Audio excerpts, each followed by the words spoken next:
So, Dr. K did a Jubilee episode, like, however long ago. I think this video came out 2 months ago. 2 months ago, I'm gonna pre-like it, and you guys all better subscribe to Jubilee and Healthy Gamer GG, aka Dr. K. My grandfather passed away, and I felt like I lost a part of myself I can't get back. I can't fix it. I can't mend it because they're not here. Oh yeah, this is one psychiatrist versus 20 depressed people, featuring Dr. K. So this is gonna indulge some deep topics, and we're ready to talk about it. So, I'm doing the thing that I love, yet I still felt, God, I feel like I've never felt more alone. This protects you It does. from being disappointed. It does. But it traps you. Every day I feel like might be my last. Are you watching this feeling hopeless or broken? Are you doing all the right things but still feel deeply depressed? I'm John Regalado, and from Jubilee Media, this is I'm Surrounded. definitely not doing all the right things. Let me just make a bad decision right now. It's clogged. Frick me. Featuring 20 people who are struggling with depression. Now, if you've seen the show before, you know it's built around debate. But today we're doing something different. This won't be a debate, and this time the flags won't be used to vote someone out of the circle. They'll signal your desire to speak with our featured guest, psychiatrist Dr. K. Psychiatrist Dr. Thanks for having K. me. My Thank you freaking all goat. for being here. I would love to have a conversation with this guy one day. I really want him to dissect me. Like, I want Dr. K to dissect me and diagnose all over me. Oh my gosh. We're I really very want a conversation appreciative with of you him. guys I sharing really your want a stories. conversation with him. Let's get I think into it'll be very interesting. Surrounded. Disclaimer: suicidal things and very deep things are. My first are gonna surrounded be, claim is you're not broken, you're overwhelmed. Levels, you ready to go? You're not Let's have broken. you in You're the center. overwhelmed. Am I overwhelmed? I've been through phases in my life where I was overwhelmed. Like a couple years ago, during like the Final Fantasy community, trying to make something like really really big. I was super overwhelmed, and that was so outside of my reach, but I wanted to do it anyways. I think I was just overwhelmed, and then the outcome of that made me so depressed that like I took a break for like 2 years. So like not 2 What's years, your name, but like ma'am? a I'm year. Levels. Okay. Nice to meet you, Levels. With your claim, I'll say for me personally, I feel like I was broken. Yeah. It's like I've been broken before. But like over time you always heal through it eventually. It's obviously dependent on what you do and how you view your own independent situations. And it's a very person to person situational thing. But I do feel like if you are broken, you could always be fixed and healed. You could always put the pieces back together. Sorry, I'm pausing a lot. I went through my uncle passing away, and then the next year my grandfather passed away, and I felt like a part of me broke. When he went, a part of me died with him.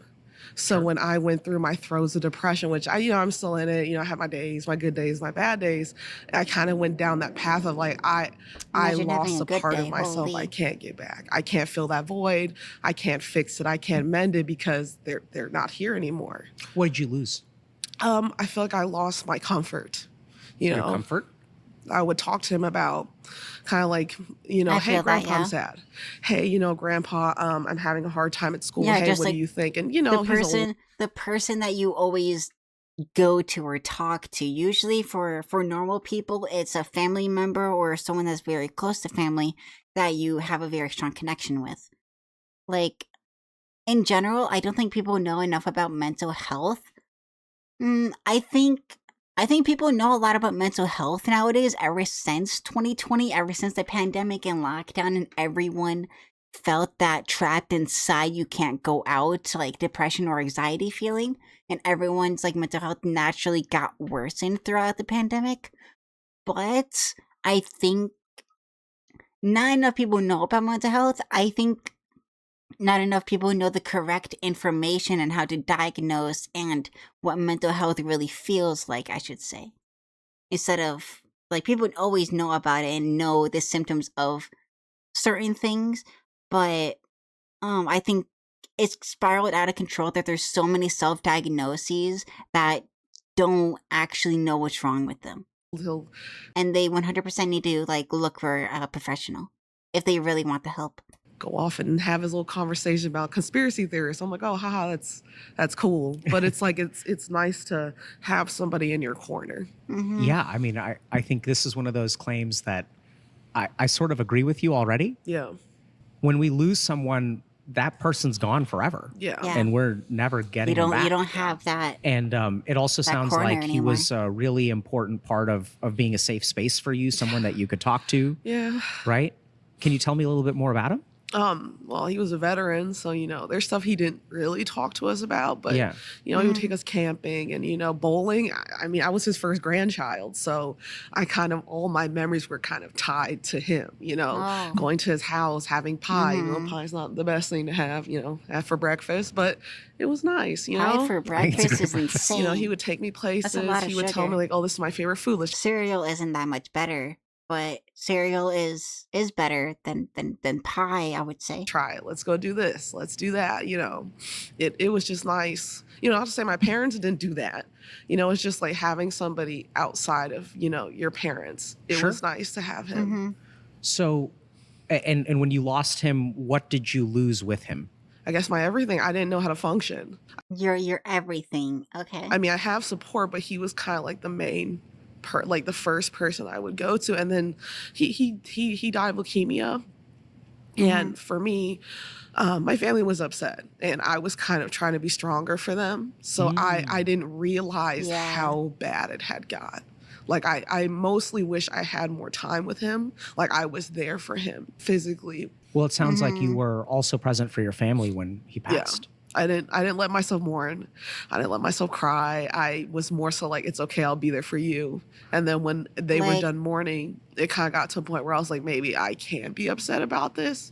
And I have similar, like, experiences as well. It's like when something really bad happens and, like, you don't allow yourself to show the emotions to get over the thing that you're feeling, because, like, when you are super upset, like you're on the edge of tears, it is a good thing to cry, and you should cry to get over those feelings a lot faster, instead of hanging on to them for years and years and years and not letting yourself cry and always keeping your guard up. I have also developed that so much to the point where, like, I always have my guard up to every single thing that I do.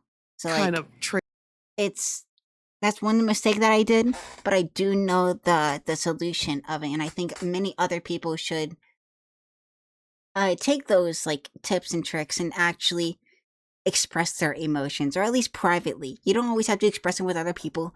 Express them privately. I think talking to yourself is an amazing thing that people should do. triggered everyone around Just me. to, like, get over hey, some let's things. not do this right now. Like, I'm trying to relax. I'm like, hey, I'm hurting. Oh boy. Mhm. Yeah. But it's also like they So first dealt you, with it. you chose not to mourn, Yeah. Mhm. and Oh, then you when you should tried mourn. to mourn, They were already done wouldn't. mourning. They Yeah. had I mean, no no one to wonder mourn with. you feel broken, because I think you haven't had a chance to heal yet. No, Mhm. not really. But I put it off to the side, kind of like he's there, and when I get record older them and come and back my to them time when I think comes, I'm I'll better. get to see him Mhm. again. That's kind of what kind of keeps me going. That, I'm being watched over. So I think this is also really interesting, because you're kind of saying that what you will never get back, right? Because Yeah. that's what you're kind of Yeah. thinking is this person who is safe. Yeah. And here we are, You and never when had you that start safe place mourning, again. what do the people around you do?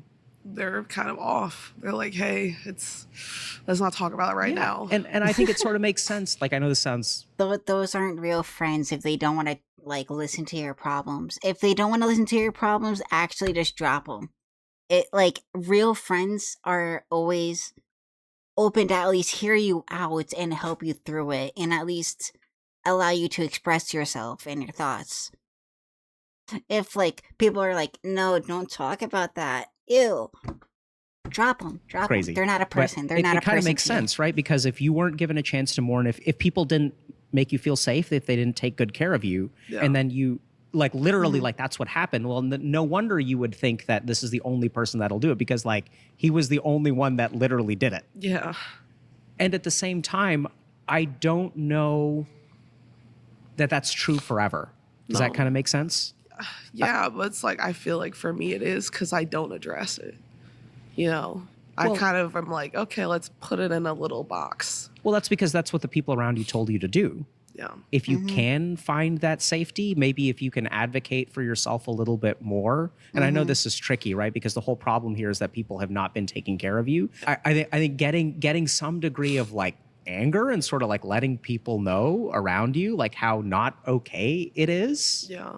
That you're hurting and you took care of them and like now it's their turn. Yeah. Does that resonate with you at all, or does it send you running for the hills? Well, it does. I mean, like current issues, my grandma's health. I've been more vocal about being upset versus before, where I was like, "Oh, it's okay. He got to make a choice.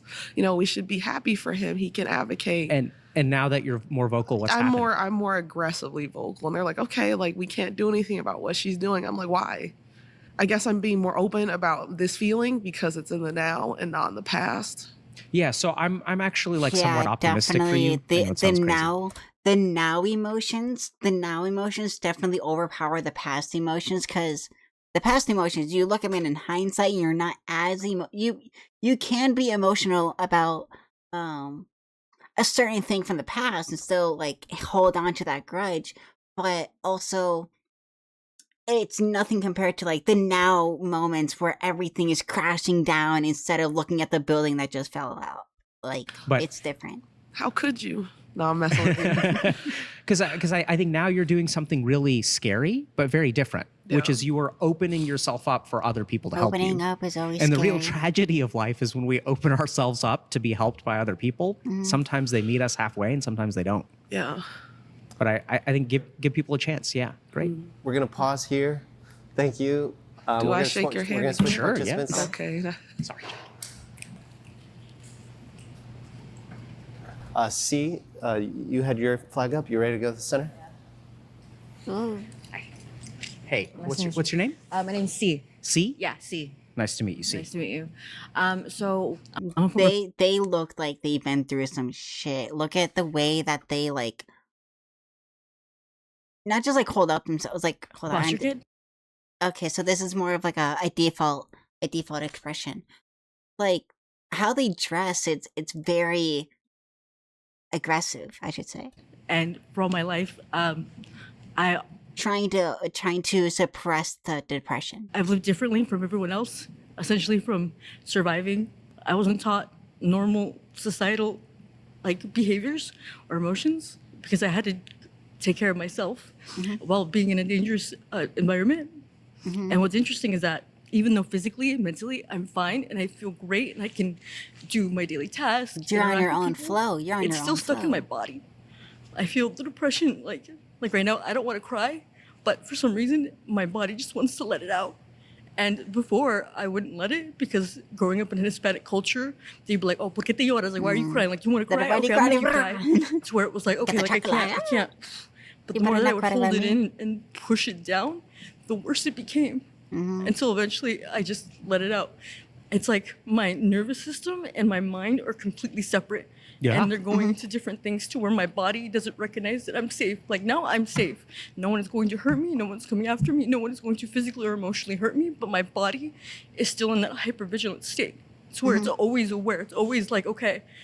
And there are times where it's just I get becomes that, yeah. overwhelming. There are times where it looks like disassociation, night terrors, to where it feels like it's hard to trust or connect with people. It's feels like I'm still in that like physical state, whereas like mentally I'm great. I just don't know how to. I've gone through the work. I go through depression. I'm taking antidepressants. I'm taking like multiple classes and courses and therapies, but I just want to understand why this happens so much. Why is it that my body reacts so differently from my brain? So the first thing we're going to talk about is dissociation. You have I disassociate so much throughout the day.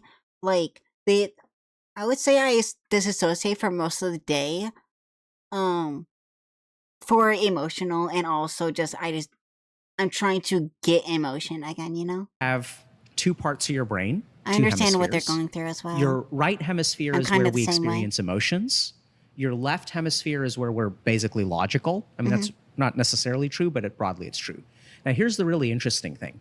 In the middle, there's this part of our brain called the corpus callosum. Yep. And the corpus callosum is what lets the right part of our brain talk to the left part of our brain. And when people grow up in a very traumatic environment, that thing stops communicating. You may experience that everything is fine. The left side of your brain, which is active right now, is saying, okay, we're at work, we're maybe like gonna go get some ice cream after work, and you're like living a normal life. Yep. But the other half of your brain is screaming. Yeah. And the problem is the volume has been turned down, so we can't hear it, or the headphones are unplugged. So even though the signal is there, this part of your brain is screaming, the left side of your brain doesn't really feel it, except there are times where it switches over. And then we feel all of these weird emotions. Like we feel all these emotions that we had no idea like where this is coming from. Feels really inappropriate because I'm like sitting here having my ice cream and my body is telling me like, oh my God, we're gonna die or something like that, right? So this is a really, really classic situation. I think a big part of this, and the good news is that we can heal from this. What's really hard about this is how confusing it is, because you see like other people react appropriately to the things that happen around them. It's yeah. I can't explain. I But can't explain it. literally- He's explaining it. What's happened is you have all of these pent up reactions that you've been carrying with you. And I can see that this is bringing up, what are you feeling? I don't know what it is. It's just kind of just what I do is I normally just let it out. It's as if my body wants to cry, but I'm listening to you and I'm not crying, but my body is. Yeah. See, it's happening right now. And so when Yeah, like you're focusing on one thing, but your body's like, we need to do this other thing. It's like I'm the same way, but definitely not to this extent, right? I haven't been this in a minute. you feel this way, what do you do? Before it used to be really bad where I would like hit my forearm or hit myself and be like, no, you can't Also feel this common. way. To where now I've learned that I let it be, let it process. You know, if I'm gonna cry, You always it's like have to- I even close my eyes and I go, it's okay, you're safe, no one's gonna hurt you. You can just breathe and I just let it out, because the more I let it out, the more I let it be, then it kind of goes through this like stress cycle and I'm able to like be myself again. And then after that, I go hang out with friends, I go outside, touch grass. It's the touch, sight, smell, and feel that I do to kind of be present. You and figured like, all this stuff out on your own? yes. This is amazing. Yeah, I think what's so sad about this is just how much of this should have been done for you. I think people don't realize this. It is so difficult trying to figure out everything by yourself. Like for me, I have to figure out like 99% of the things by myself. I do take advice from other people. If I think that advice that they're giving me is actually worth it. I don't take everything as gospel for what other people say, but trying to like discover the reactions and the why and how to overcome those like emotions, reactions, and situations and environments. It is so difficult doing it by yourself. I fortunately, but unfortunately, have learned that at a very, very young age of how to like limit myself. It's like what's it called? The merge of self and environment. You know, it's such a hard thing to merge together, you know? way that we manage our emotions is through other people. Even now, you're sort of like a foster kid surviving on your own, right? And this is a situation where I think like the healthiest thing is that someone else should actually handle that emotion for you. That you shouldn't have to deal with this all on your own and cope with it. And that you should be able to cry and get angry and things like that, right? Yeah. So like what It's a okay parent to show does emotion. when a kid is like 3 years old and they're learning how to cry, which you haven't been able to do because of what seems like some amount of Hispanic upbringing, foster care, things like that. Yeah, my parents didn't like me because I was gay, so they kept me away from society, kept me away from people. Yeah. Like they had me essentially say, you were essentially a demon, so you need to stay in this area and this is how you should act and be. You're quiet, you are. So messed up. So that's what I've learned, and now I'm trying to readapt to it. And the biggest just thing told is, to shut the feeling fuck my up all the emotions. Like time. this, I can control. This, like, it's so I wasn't hard. really allowed to speak. So, there's a modality called EFT, which is called the emotional freedom technique. There's a lot of studies now that show that trauma is stored in the body. And I think that these reactions that you're having where you feel like your body wants to cry and your mind doesn't, like that's where like literally stuff is stored, is pent up. And I think it's got to come out. And I think the most important thing, I know this sounds crazy, but I think the most important thing is trying to find someone who will deal with it for you, because you've dealt with it on your own for like far too long. So what does that look like then? It's a great question. Like dealing it Sometimes for this you. can be a therapist. Sometimes it can be a friend. I think it can look a lot of different ways. Tragically, you were not given that growing up. And I think this is one of the saddest things in psychiatry, how insufficient treatment is as a substitute for love. And I think like love really goes a long way. It does. That, And and I- for me, it looks like actions too. Yeah. Thank you, C. We're going to Yeah, pause here thank and you so switch much. participants. Snap. Before I call the next person, can we fly in maybe some tissues if people need them? Raise your hand if We you need, if we you need need to grab a tissue couple. refill. Tissue reloads. I brought one. I came prepared. That's okay. May need more than one. All right. Maybe everybody You just drink? take like one Let's drink the- cleansing breath. let's I drink the know Dr. it takes Pepper. energy to listen. It takes energy to love it when share. it's creamy But inside thanks my everybody throat. for the generosity. Whew. All right. Gonna choose the next participant. Leah, I saw your flag up. You ready to go? Let's do it. Hi. I'm Leah. Leah Alok. Nice to meet you. Nice to meet you.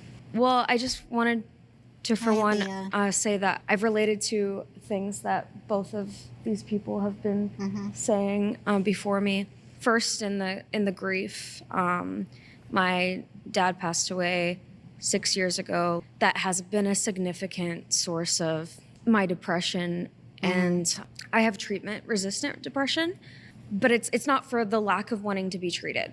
I would do anything for something that works, but like nothing has. Like it's like my mind is, I feel like, is searching for more reasons to be depressed sometimes.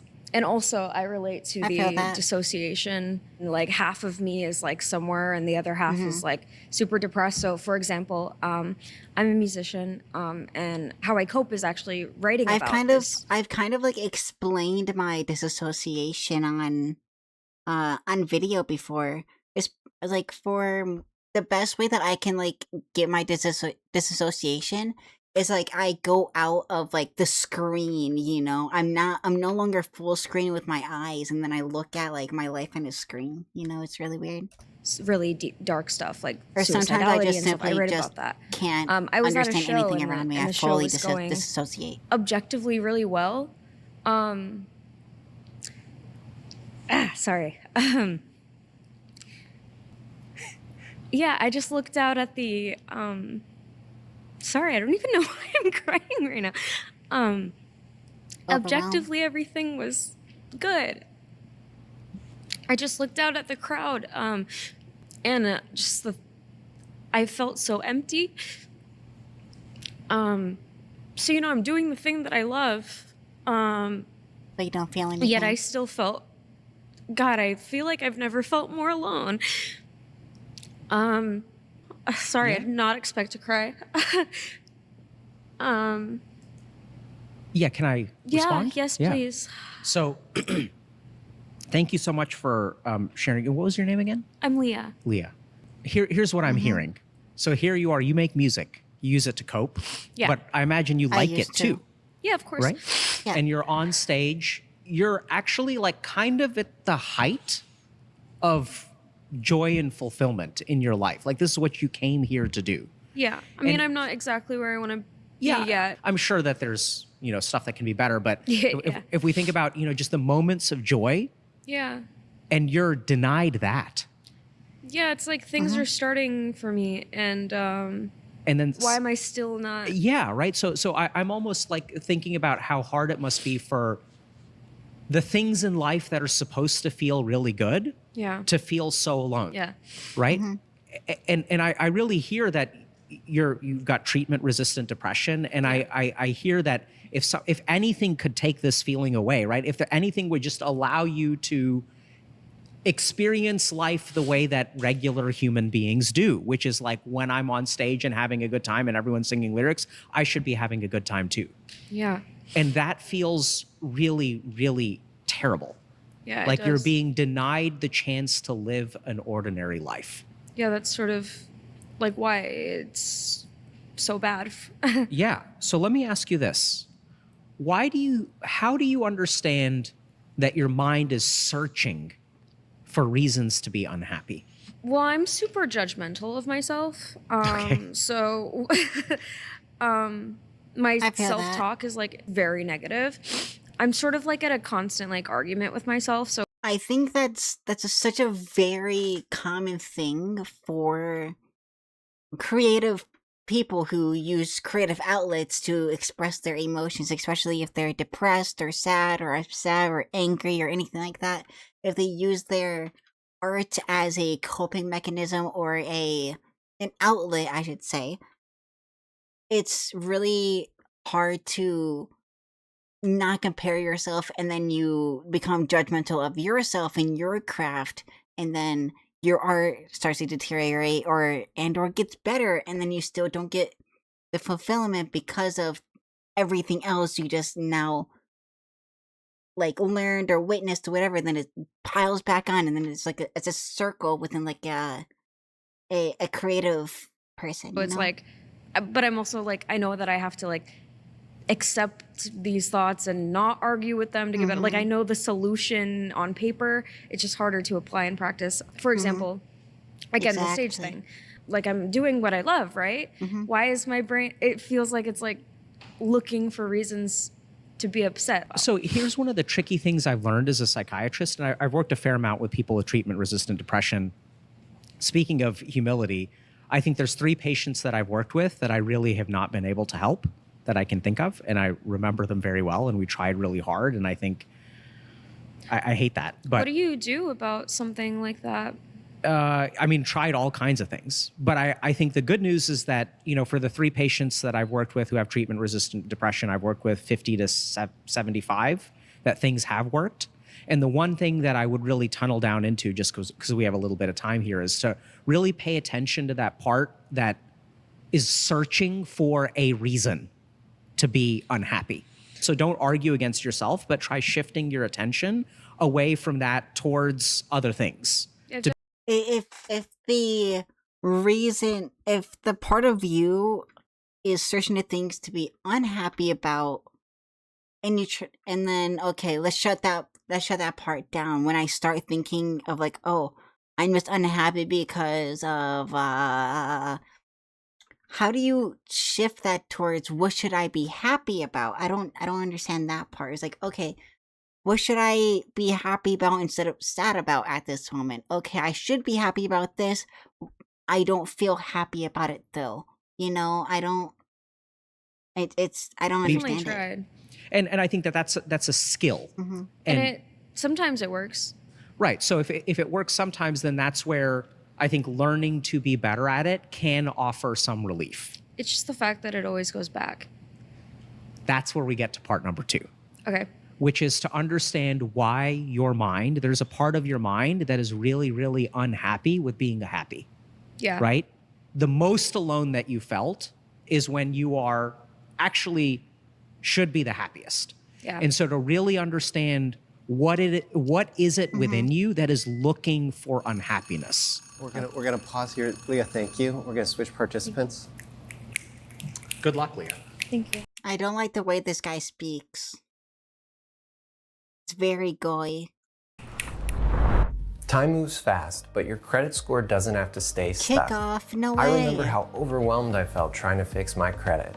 It Were felt like you? a catch-22. where you need credit to build But yeah, credit. it's Then I such found a Kickoff. Signing up difficult took thing minutes on my phone as with someone no credit check who is and no also hidden fees. For creative. users with It is credit so under hard 600, to they see an average growth of 86 points. Kickoff get helps you rid score of big the when it comes to judgmental credit. feeling of Plans start at just yourself $5 because a you're month always with judging 0 yourself interest. to Start building credit with assess that the Kickoff thing that today, you're and doing your is first month good, for as little that as it's $1. good enough That's to show to 80% other off the people, normal to price when you show go to even to like, oh, continue getkickoff.com/surrounded working on today. it That's or whatever. kickoff without the C. It's a continual circle of getkickoff.com/surrounded. Must sign up via getkickoff.com/surrounded to activate offer. Offer applies on new kickoff. I lost train of thought. Frick you, ad. Frick you, Between ad. August 2024 and August 2025. For kickoff credit account users who started with a score I above lost my 60, train paid of on time, thought. and who had no delinquencies or collections added to their W credit profile during the Kickoff. period. Late payments may negatively impact your credit score. Individual results may vary. Thank you to Kickoff for sponsoring this episode. Now Yeah. let's get back to the Get your show. credit My score next up. surrounded claim is that hopelessness feels like a conclusion, but it's actually a symptom.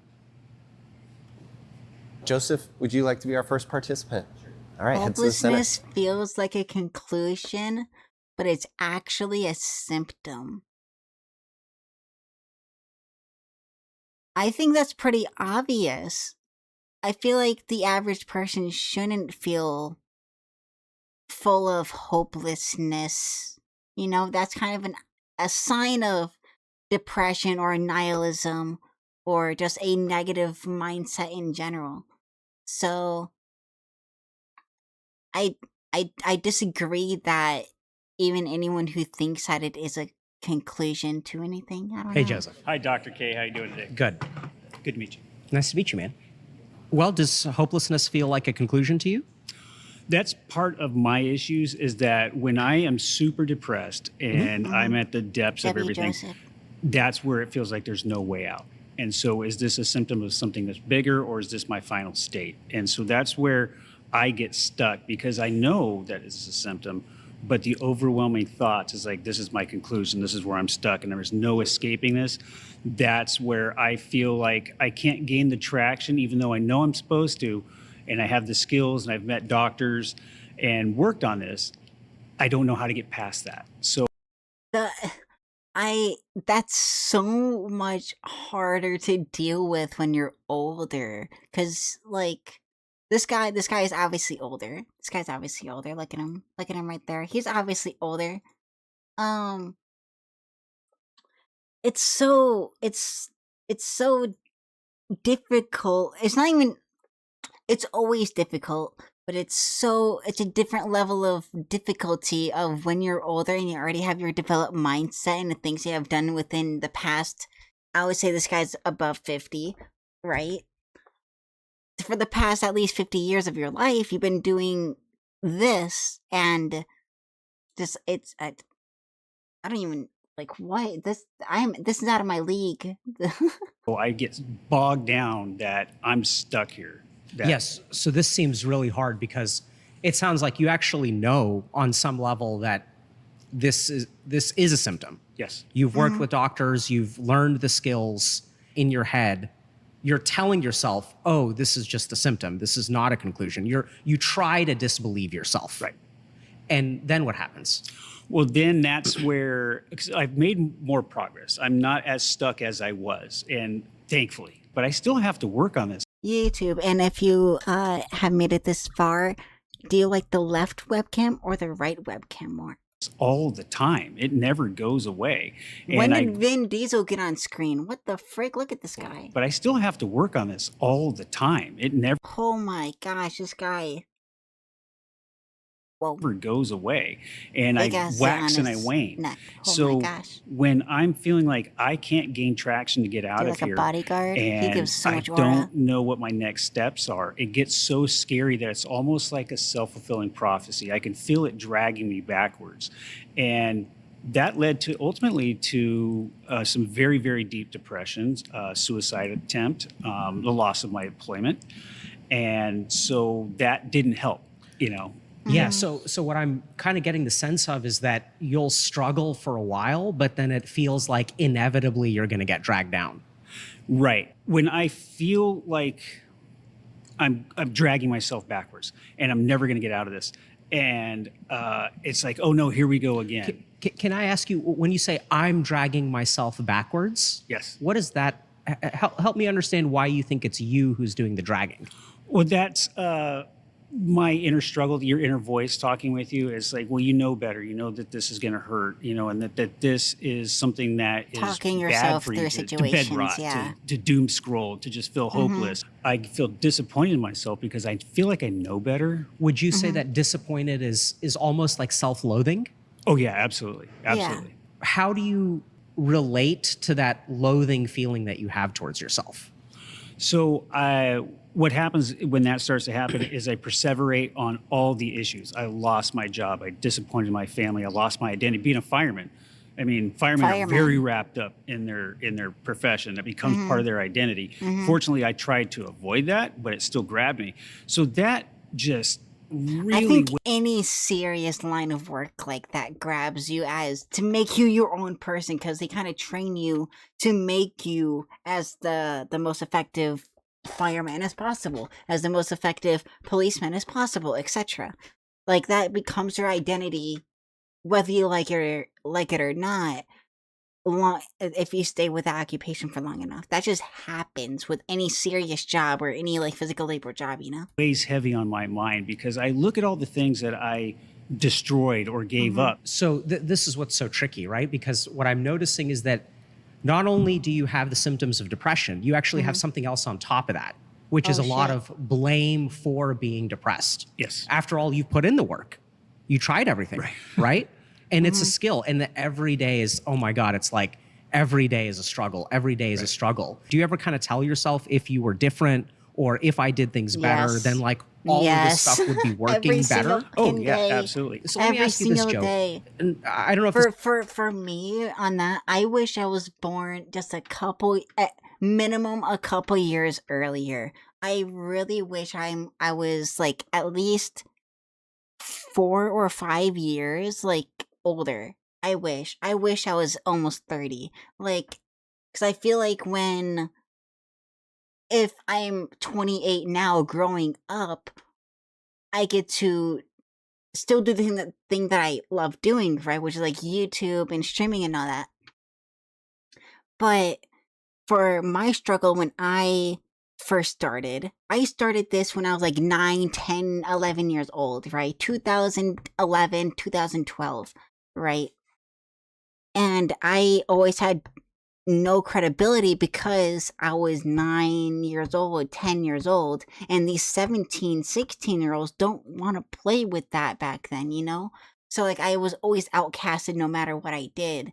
And I would say ever since like the older Gen Z people like hit like 16, 18, maybe 19, that's when we started getting like kind of a voice and having an influence upon social media.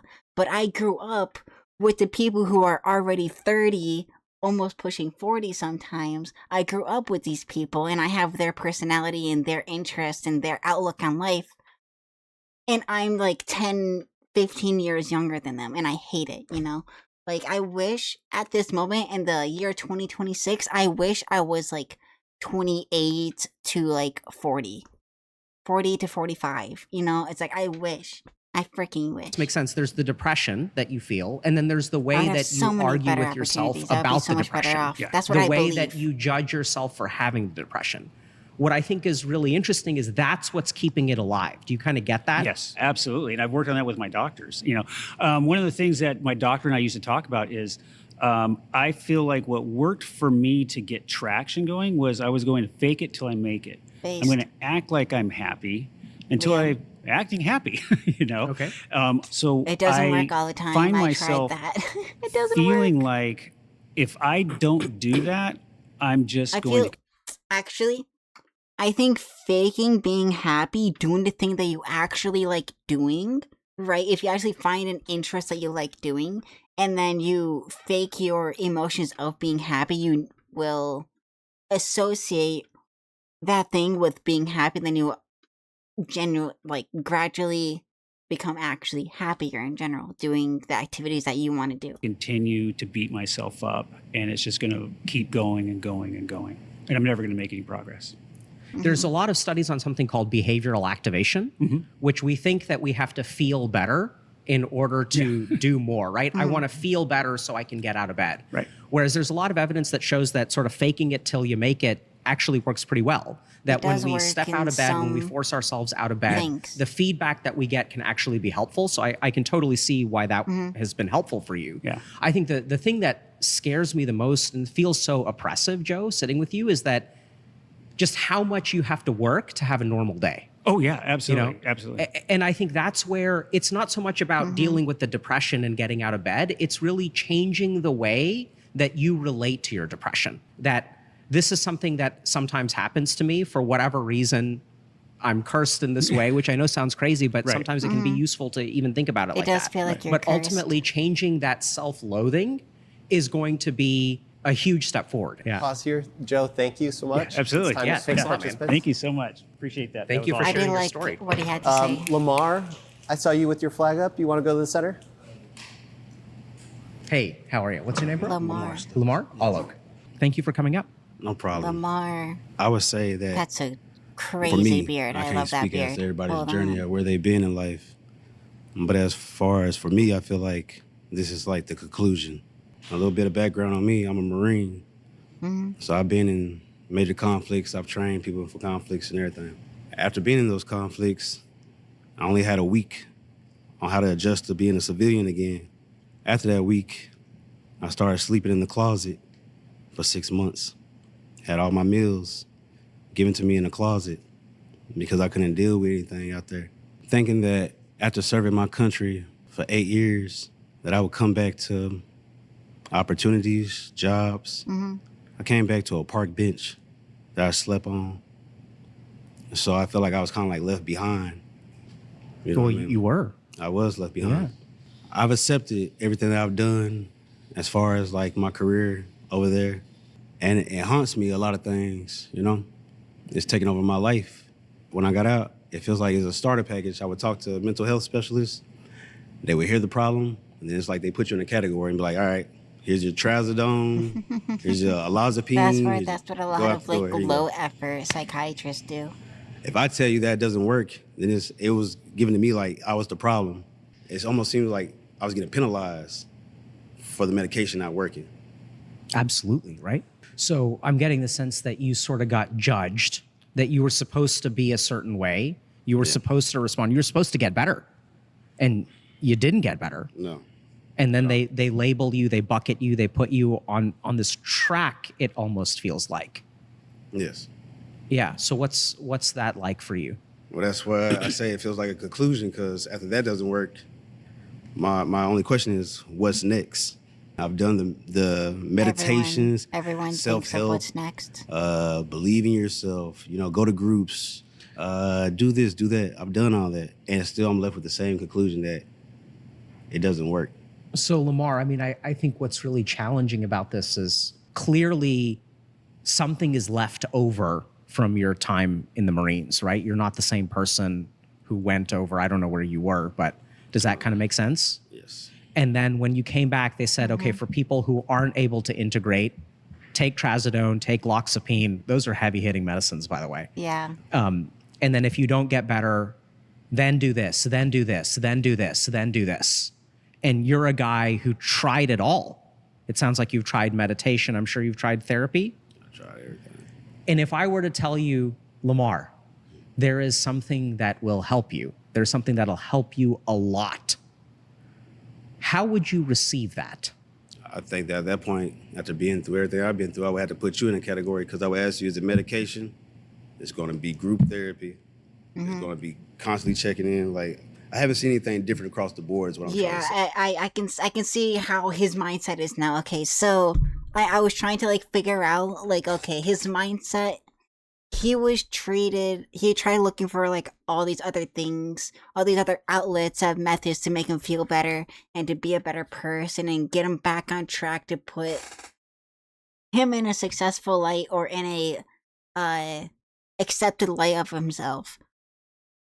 And nothing has ever worked for him. So now he's going to, once he receives help, he's going to victimize everyone else because he was a victim towards them because nothing worked for him.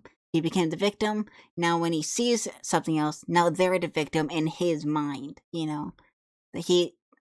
I understand that, yeah. Great. So good. So now we have a different kind of problem, Okay. which is that you have learned that something won't work. Yep. I think I was taught that something would work. Learned how, Absolutely, right? Lamar, I think the problem here is that the reason nothing is working is because I don't think anyone has really understood what you struggle with. It is So a where do we very go from unique, there? it's a We very understand unique you, man. situation. We understand what's I it like. understand them, Why yeah. were you in the closet? Because just a little bit of history, just real quick. Yeah. I did everything in reversal. I graduated from high school in 2003. Going through a recession in Dallas, Texas, there was no jobs. I was working warehouses at the time. 3 years later, after the contract, I go into the Marine Corps. And then I take 3 tours. My job description changed from heavy mechanics and helicopters to now I'm 03 infantry, heavy machine gunner. Then I switch again to intel. Now I'm doing interrogations throughout the night. And these interrogations ain't Yeah. but I'm also telling my command I'm tired. I'm tired. They're thinking physically. I'm talking mentally. Yeah. So let me say this, Lamar.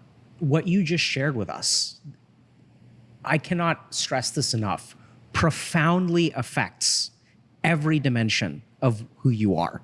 And Affects how your heart, you- affects your lungs, how affects you your perceive cortisol the level, outside world. affects your mind, affects the way that you cope with things, affects the way that you survive. Because you have to survive this. I don't think anyone can help you unless we understand the ways in which you're broken. You get me, man? We can't, there's no way. People sort of labeling you and sort of saying, oh, like loxapine is going to fix this and trazodone is going to fix this. That doesn't even begin to touch the surface. I think if you want any chance, you have to have someone understand you, right? It's self habits and rebuilding up a mindset.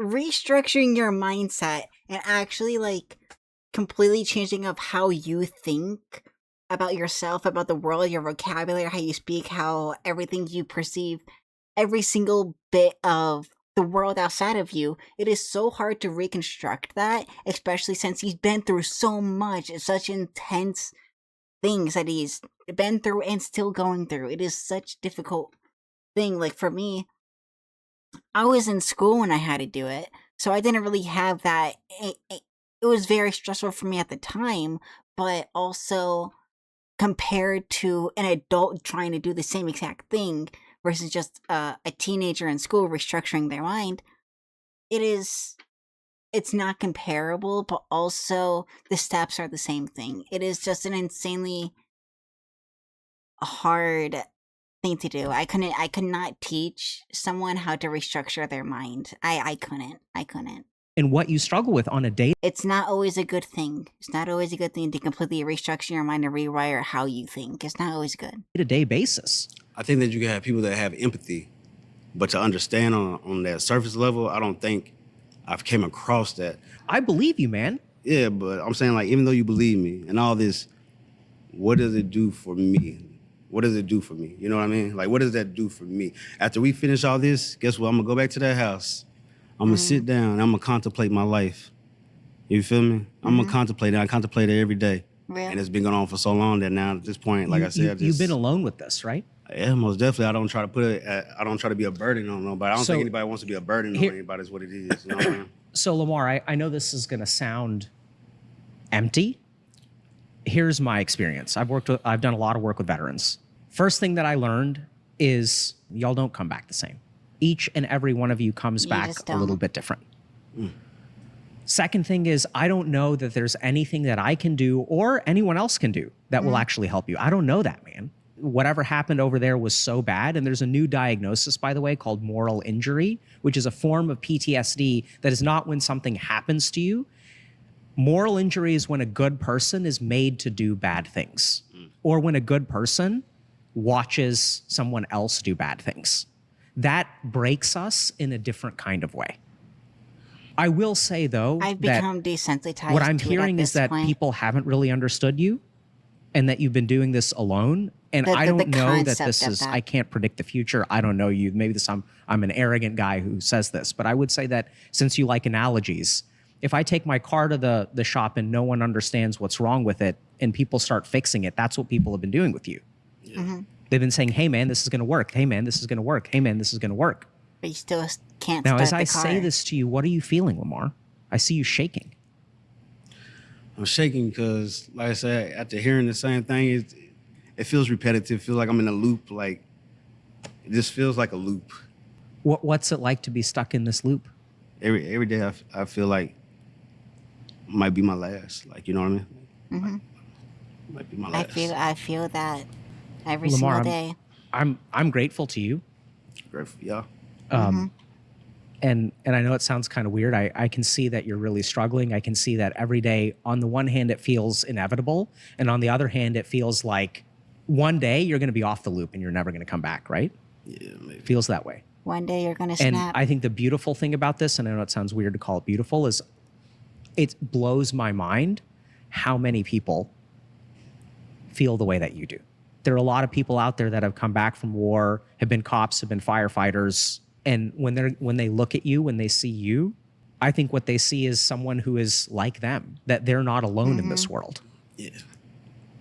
And I don't know if we can fix you, man, but I certainly know that if you're alone, it's going to be way harder. It's just my anxiety riders sometimes. It's okay. All right, we're going to pause here. Lamar, thank you. Snaps to Lamar. Snaps.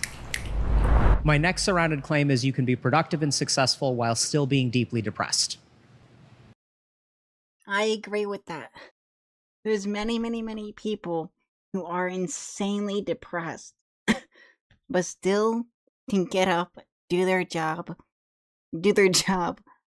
well enough to improve at it and to continuously improve and and still be successful within their field. That is 100% a fact that has happened, and other people can work towards that as well. I All right, 100% Ian, your flag was up. believe You ready that. to go to the center? It's difficult. I've been waiting to hear this guy speak. I want to see this guy's story. What's up, man? This guy's crazy. Look at him. Oh my god, the tree tattoo. This guy's What's your name, bro? 40. Ian? Olive. Nice to meet you, man. All right, so I think my first problem is I see a bunch of women with red flags and I'm immediately attracted to them. Okay. The red flags. Oh, Didn't gotcha. work. I want to say, like, everyone in this circle is a fucking hero. There are days where just getting to live to the end of the day without doing something to yourself is the hardest thing to It do, is an and we all did it. accomplishment. I would like to stay in touch. That is just one step of becoming better. Of that one day that you don't cut yourself, the one day that you don't hurt yourself in any way, and the one day that you don't take that pill, the one day that you don't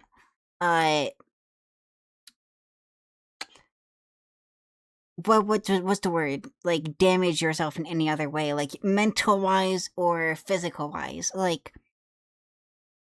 it's a very big first step, but it is such a massive first step once you make that a habit of not doing that thing anymore, and you're gonna forget about it. You're gonna reminisce on the times that you used to cut yourself every single freaking day, but now that you just don't, you can now get over that feeling of, I want to cut myself every single fucking minute of the day. You're gonna get over that once you develop the habit of not doing it. And the first step is getting to the end of the day, forcing yourself not to do this thing, you know? with everybody because I think we can help each other We're already an hour better in and than it's your 35 minutes in. your training because we have lived it and we know what it's like. I would say, like, on the surface, people would consider me a successful person. I'm a musician as well. The difference is I don't like music. I'm just good at it. I used to love it. I don't want to like do it it anymore. anymore? I wanted to be a therapist like you because I want to help people. And I think like just from the experience is the real education. Being depressed is the education. I'm divorced. Okay. I woke up one day and noticed my ex-wife's phone was on Snapchat and found out she was cheating on me. Okay. Damn, I laid on the floor for 3 days I feel and that. did not eat. I wanted to die. I've kind of wanted to die ever since that. 0 stars, would not recommend. Okay. I appreciate I wouldn't recommend getting cheated on either, and not eating for 3 days. I wouldn't recommend that either. anyone that's trying to help us. but I think we could help each other better than maybe a professional can. Okay. So it seems like that's what you want to talk about, that y'all Yeah. can help each other Right. better than a professional Right. can. Sure. I mean, I think there's plenty of evidence that there are different kinds of help. So a really good example of this is, so I do a lot of addiction psychiatry. So there are certain ways that I can help people, but what we know from tons of studies is that peer support is huge for helping people. I remember my favorite moment of medical school was attending an Alcoholics Anonymous meeting. And it was so incredibly powerful. It is a kind of help that human beings can get from each other called peer support, which is very different from psychiatry. And I think most of the studies show that both help in different ways. But if you were to say that you can help everyone here around you in a way that maybe I can't, which is an interesting conjecture because you're assuming that I haven't struggled with depression. Yeah, I mean, I would agree with you. I think that's... I don't think I said you. Yeah. Because I did say that I wanted to be a therapist too because, Yeah. and maybe that's Yeah. why you ended up here. But I think it's more like the experience is the teacher, Sure. right? Yeah, definitely. Like once you go through some shit and you fix it, you can teach other people how to fix it in many other ways. Obviously, it depends how you fix it and not necessarily the time, but it's the how and what you did to do that. You know, it's the best teacher instead of just making or just listening to someone tell you how to fix it. You fixing it yourself, figuring it out. You have a deeper connection. And back to like the peer what's it called? Grouping. Like I 100% agree with that. Like sharing your situation or emotions towards another person that you're one-on-one with this person, you're mano-a-mano with this person. It might be your partner, it might be your best friend, it might be a family member, or it might even be yourself, right? If you can have that one-on-one and like help yourself through it, that can be so much better than any psychiatrist can. But also it's very situation dependent. A lot of like real stuff, I would obviously suggest a psychiatrist or a therapist, but rather than a friend for most things, for most surface level things. But especially if that friend has gone through some shit too, going to them is probably the best thing you could do. Do we want to... But don't always use your friends as therapists. That's having a utility friend, not always the best outlook on people. You want to talk about you a little bit or not so Sure. much? Yeah. So can you tell me a little bit? So you said, you know, on the outside, people would see you as successful. What's on the Right. inside? Much like the last musician, a lot of self-criticism, a lot of discouragement, and just in general, not thinking I've done enough, thinking I've let everybody that believed in me down. So I'm curious, when you were growing up, did you find that like whether you were happy or not depends on the people around you? It depends a lot on the women in my life, if I'm happy or not. Yes. Can you say more Same. about that? Yeah, I mean, I know that I I'm need the same way. external validation, especially from women, to be happy, Okay. right? For me, I'm just a person-dependent perhaps person. growing up, like my parents were very supportive. I maybe need to have a handlebar to swing, you know? Were they supportive, or did you find that they were very conditional with their love or support? I don't know if I would know the difference. Okay. So I think that's telling. Right. So here's something that I've seen, and there's also research about this, which is that, you know, a lot of times people who are very successful and very unhappy on the inside, a couple of things. One is when you beat yourself up, you work harder than everybody else. I Right. do. Yeah. For sure. So that's number one. Second thing is that oftentimes people who are like this believe that there's a choice between happiness and success. It's interesting. There's a term called psychic amputation, where you like lop off a part of yourself in order to become successful. Like you have to sacrifice. Oh my God. Oh my God. This guy's good. He's pretty good. Right? Yeah. Wait, so I just saw your eyes light up. So Yeah. there are things that you want to do, But what do you say to yourself when you want to do something? When I was trying to be good at guitar when I was coming up, I sacrificed so much socialization just to sit in my room and twiddle my fingers on the instrument because I was like, I'm not where I need to be. It's not time to party yet. I was in a punk rock band. I didn't do any drugs. What the hell? You deny yourself a lot of enjoyment. Yeah. Right? You make sacrifices to become successful. Right. Now, let me ask you this, okay? When you deny yourself a lot of enjoyment, does it kind of make sense that your happiness with yourself would go down? Yeah. Because a lot of like what makes us happy is when I'm like, I want a cupcake, and then I eat a cupcake, then I feel good on the inside. I don't eat any cupcakes. You see my revenge body right here? I see it, right? So when you... It's like, I relate to this like phase of the conversation so deeply as well as someone, but like it's so different. It's like for this person, he was successful though after he cut off that motherfucker from his body, or cut off that that part of his life to develop something better but he became successful off of that, right? A lot of where my anger is that I haven't been successful doing that exact same thing. Cause like just like recently, since I started like streaming less, I used to stream pretty much every single day, endlessly. I used to grind, right? I used to have so many hours a month, you know? And then I cut it off to, okay, focus on YouTube. Okay, YouTube is like, it's working, but like it's not working, you know? It's alright, it's still a grind. I can accept that. And then I try to be like, the Eon stuff really freaked me up. But I tried like cutting a little bit of the internet stuff out of my life to go to like more outside stuff, hanging out with friends more and all that. It's like meeting new friends, or actually hanging out with like my IRL friends more, instead of always cooped up in my room and streaming all the time and nothing coming out of it. It's the, and I still feel like useless inside, you know? It's like, cause I'm not doing anything, but like, I'm not successful. So like, why do I deserve to even like deserve interaction, you know? So like, that's the mindset that I'm always in. This guy has experienced the same thing, but he was successful in his thing, and from the sounds of it, he does music like full time. He's a full-time music artist.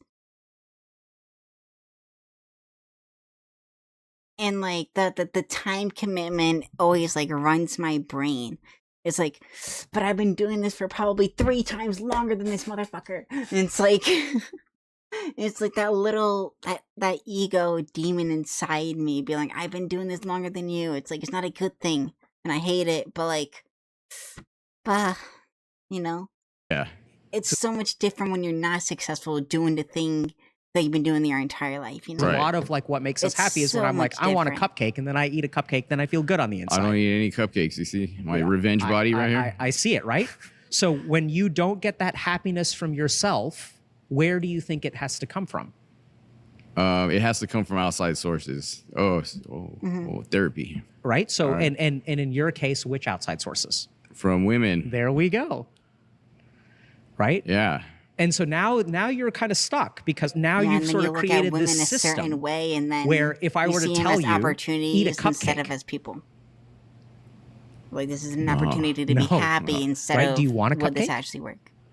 Yeah. I would. Like, we gotta worry about abs though. Like, that's Right? So, and you need abs. Why? so that women will like me. Right? And then if Not women like you, always, then how do you but feel? Maybe in Great. his situation, yes. So you've got to make a decision, Ian. I mean, this is only for you to do, is do you want to continue living life the way that you have?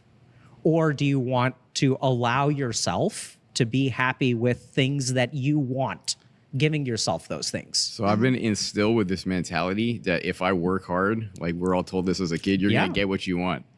I was told that as well.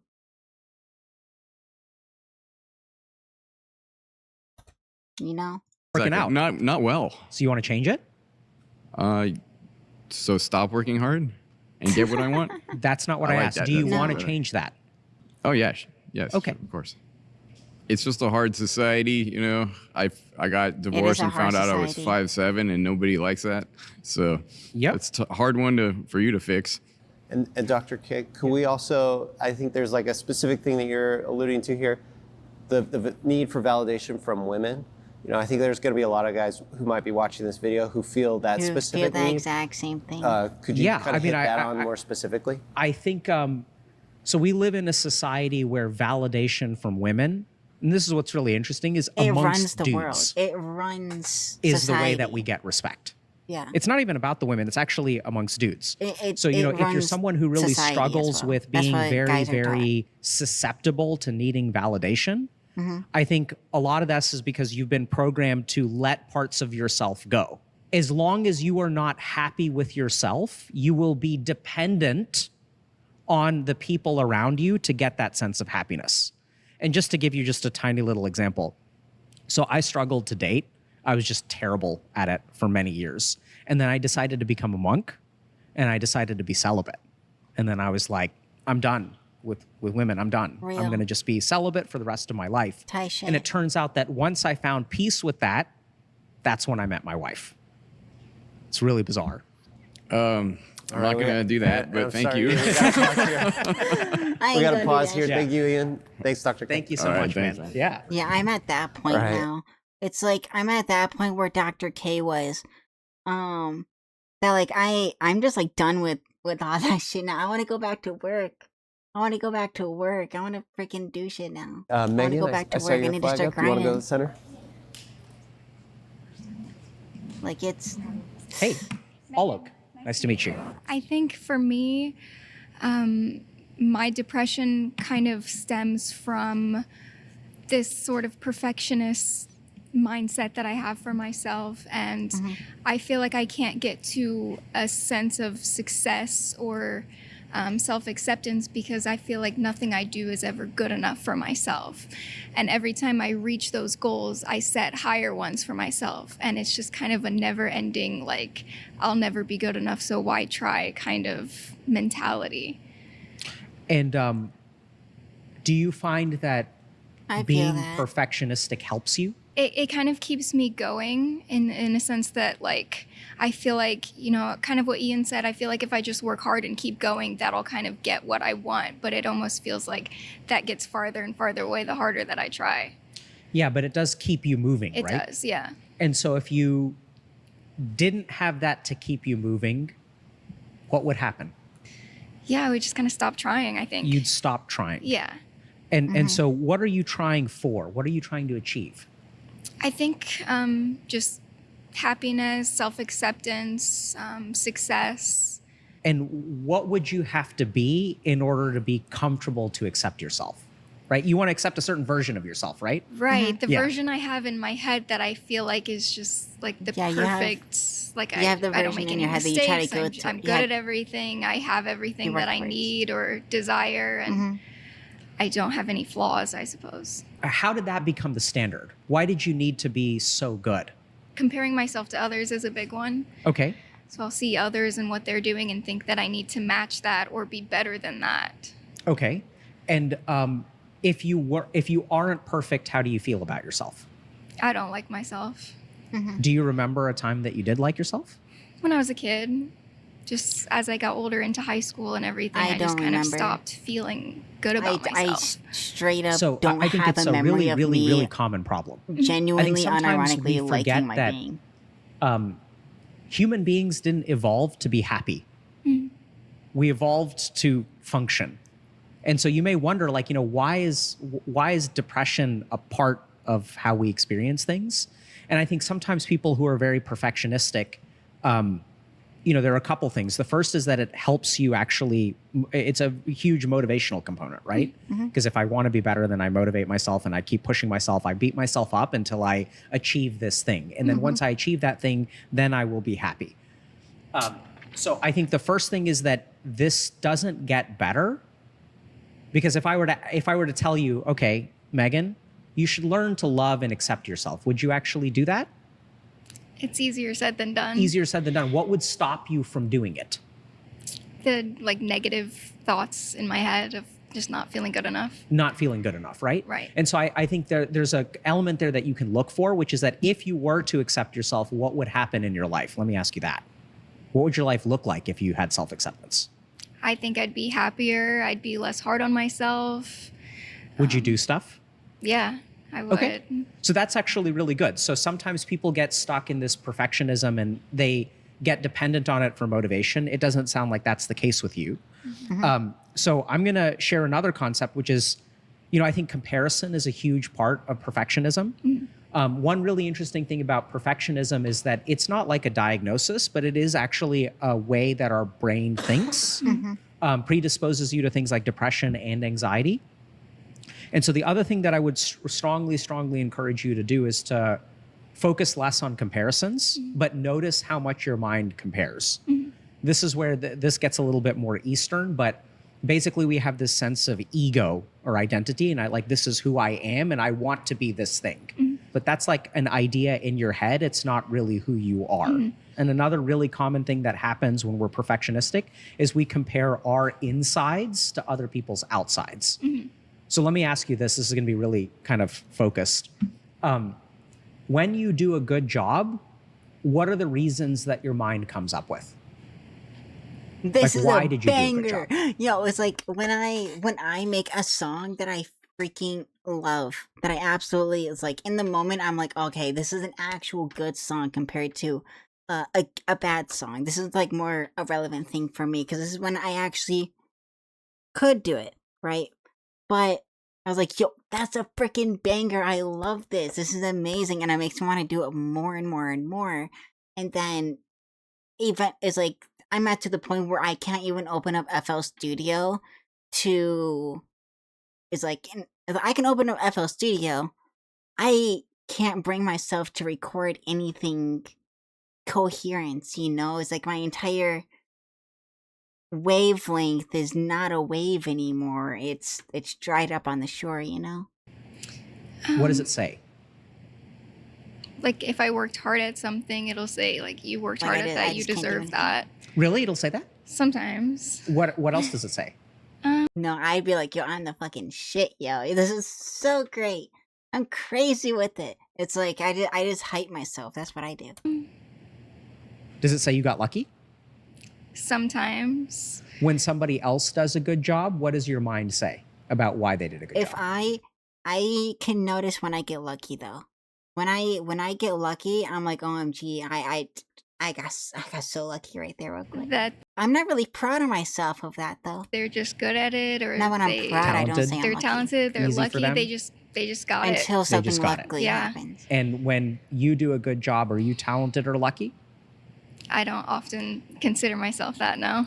Yeah, so this is really important, where it's so interesting because there's research that shows that when people attribute other people's successes to talent or hard work, but their own successes to things like luck or circumstances or stuff like that, literally you're judging yourself on a different standard from the way that you're judging other people. And as long as you do that, then this will continue.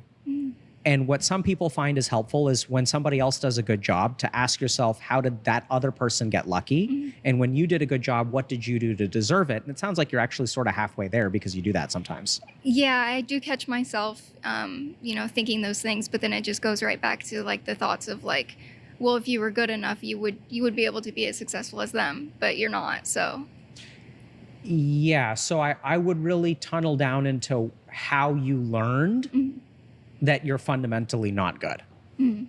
Right? Because a lot of that is like you are striving. So you're down here and you want to be perfect because you're up here. The question is, where did you get the idea that you're down here to begin with? yeah, that All right, makes sense. we're gonna pause here. Thanks, Megan. By Yes, comparison. Thank you, Megan. participants. Thank you. By comparison. Kashish, you ready to go? It's like you can look at people that are worse than you and that are better than you compared to what you do. It's like if I were to look at the thing, for example, boom, perfect. I was trying to find a drawing that I have done. This was the first Final Fantasy drawings I did like 3 years ago, 2 years ago. A little bit longer than that, so like 3 years ago. Was I necessarily proud of it? In general, I was like, eh. And I was like, eh, it's alright. I'm kind of proud of myself that I did a lot of like multiple characters on one piece, but like, does it look great? No, but I'm gonna share it anyways. But like, I would say that this is like compared to an average artist, right, that's been doing it for as long as me and or art style wise as I am. I think at the time I used to say I was above average. I would say this specific piece, this is average. I don't know. Maybe it's the opposite way around. I have no idea. But I haven't really like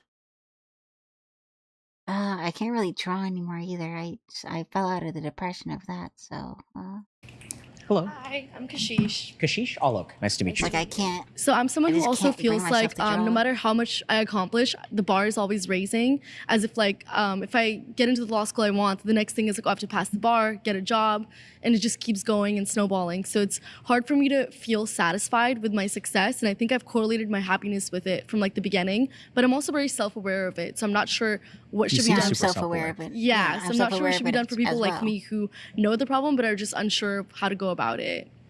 Yeah. So, is your happiness correlated with your success? It has been from when I was a kid, and I still Yeah, you struggle can with say that something. sometimes. What were you taught as a kid?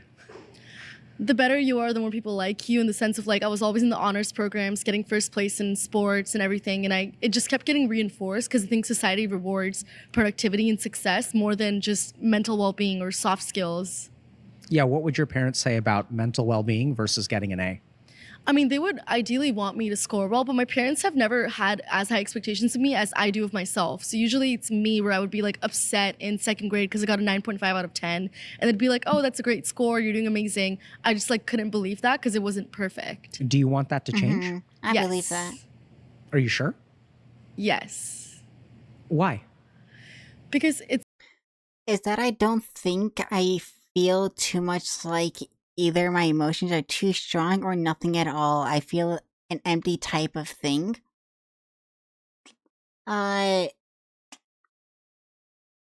Everyone here is feeling the exact same way to that extent. Like it's like when you are hype, you're super hype, but once that like little period is over, it's you feel nothing at all.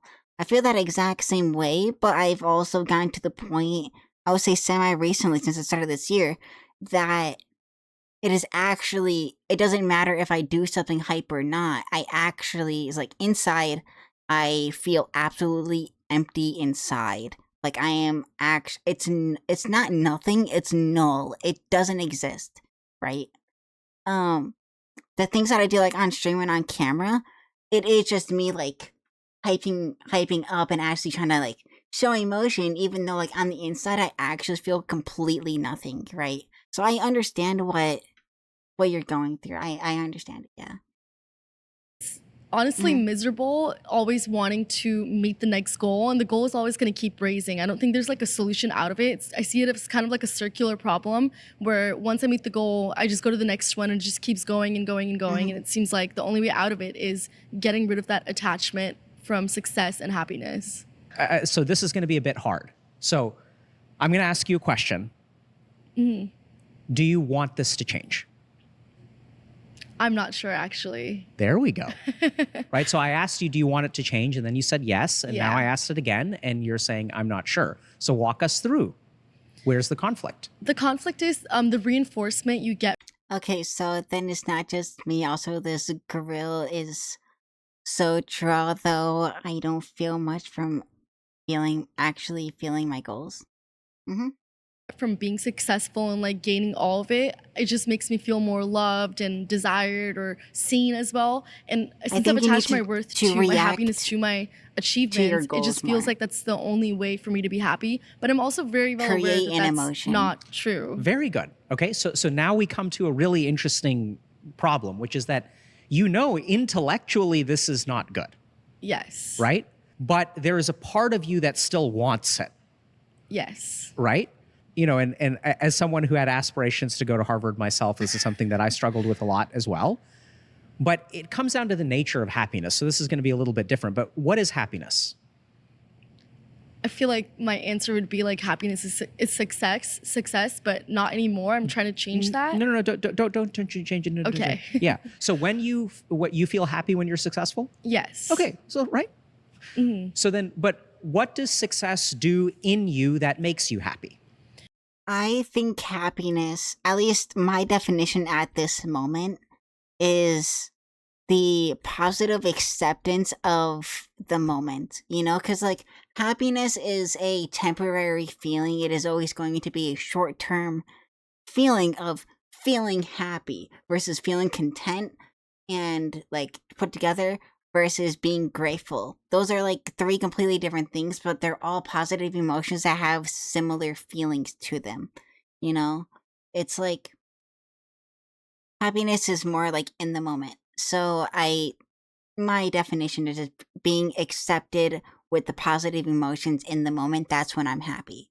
It makes me feel as if I'm valuable, as if my skills are being put to good use, as if I'm useful maybe. Otherwise, if I'm just like in bed or not doing anything, I just feel like awful, like I should be doing something or like I should be maximizing my time. Okay, when you say you should be maximizing your time, you feel tortured, right? Yes. So there's a lot going on in your head. And when you are maximizing your time, what's going on in your head? The busier I am, the less I have to think about my feelings and my thoughts. And it Great. keeps me- Okay, good. So the busier you are, the less you think. Yes. The more tortured you are, the more you think. Yes.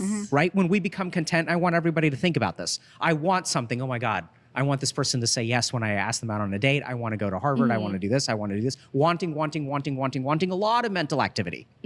Sitting at the beach, looking at the sun can still be torture if I'm thinking about all the stuff that I should be doing. Yes. If you look at the nature of contentment, I want a cookie. There's activity in the mind. Once I get my cookie, there's nothing in the mind.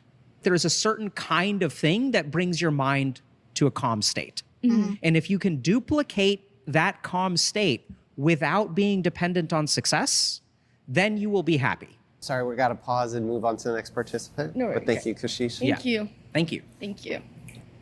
All right, Kashish needs some Mylene, your flag Ritalin. was up. You ready to go to the center? Hey. Dr. Carey.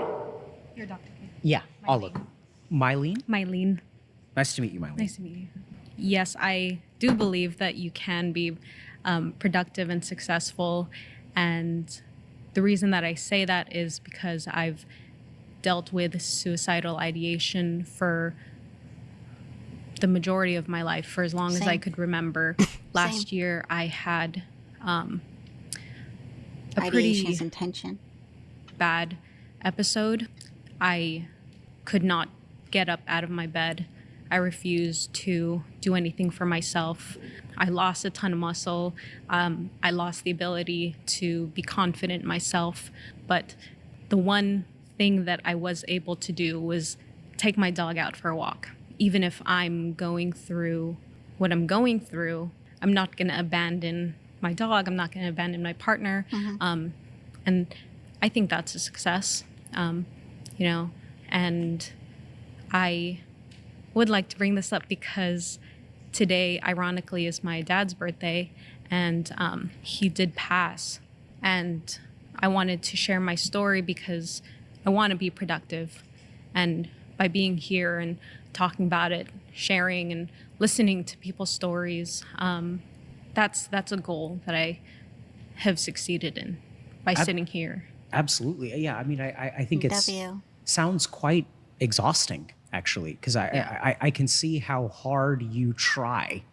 Yeah. I get the sense that you're always trying to move forward, and that you're not letting the people or animals down around you, right? That there are lots of things that your depression may win on, but you're going to take your dog for a walk every single day because it deserves that. Yeah. I'm so curious, what's it like? I mean, you said you've been suicidal since it sounds like you were quite young. Yeah. Growing up, I was never really encouraged to express my emotions. I grew up in a religious household where they believed that depression wasn't a thing. They tell me to pray.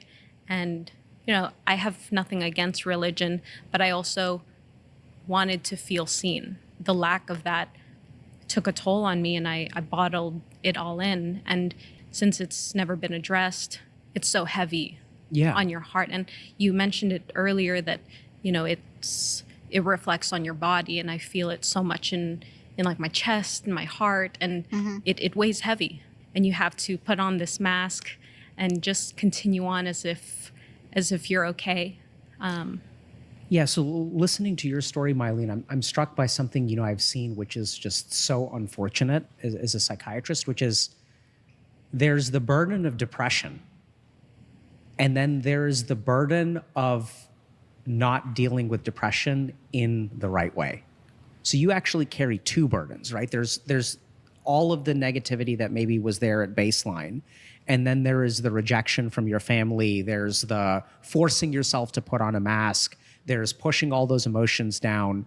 Half of what I really struggle with as a psychiatrist is helping people unlearn the things that helped them survive. Like unlearning the habits or unlearning the experiences?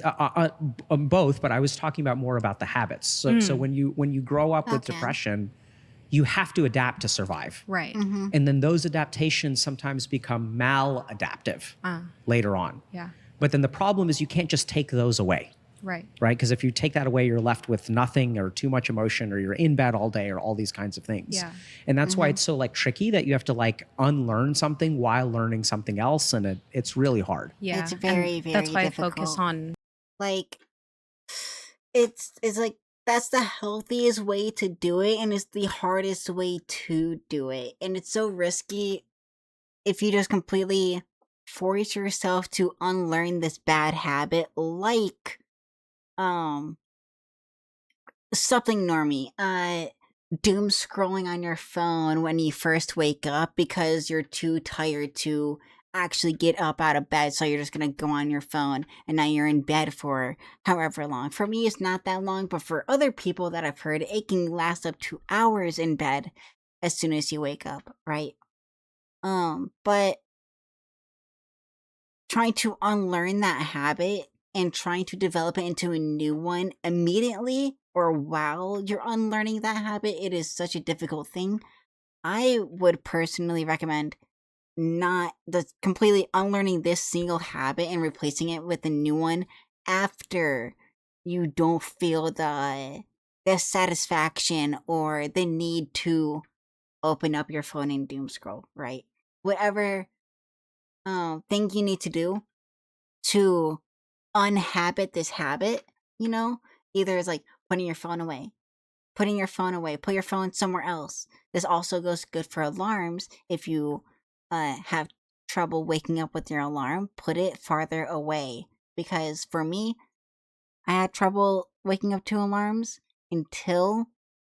because my brain remembered the vibration and the sound and the distance of where my phone usually lays. And I could just sleep through my alarm, no matter what it is. As soon as I learn what my alarm is and my brain has learned it, it does not matter.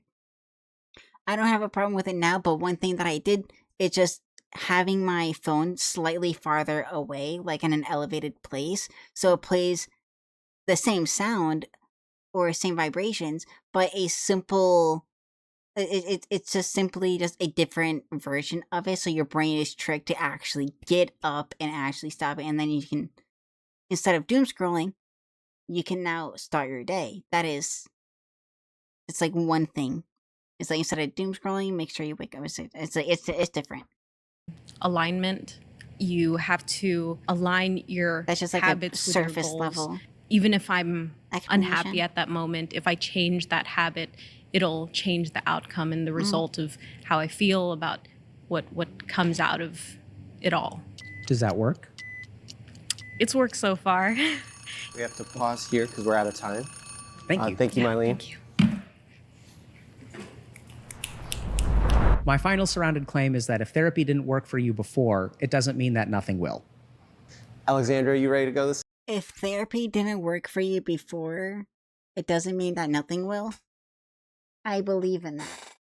For me, I didn't do therapy for very long, but also it's like for my life, right? I am anti-therapy, but also not 100% nowadays. It is more of a consideration, but I'm so used to not therapy. I'm just not going to go until I make that step to go back. Because when I did do therapy, it made my life worse personally, but for other people, it can stabilize their life into thinking or having a better mentality over time, because therapy is a very long time frame that you have to commit to. I couldn't commit to that for how freaked up I am, you know? Center. Hi, nice to Hey. meet you. Alex. Thank you for coming. Nice to meet you, Alex. Wow. So I'm curious to know what made you choose this particular claim to bring to this. So I think that somewhere along the way, we started saying that there's a right way to deal with depression. We said, go to a psychiatrist, take a medication, go see a therapist. And there are a lot of people who are struggling, and we said, this is the answer, this will help, this will fix you. And my experience has been that that isn't always the case.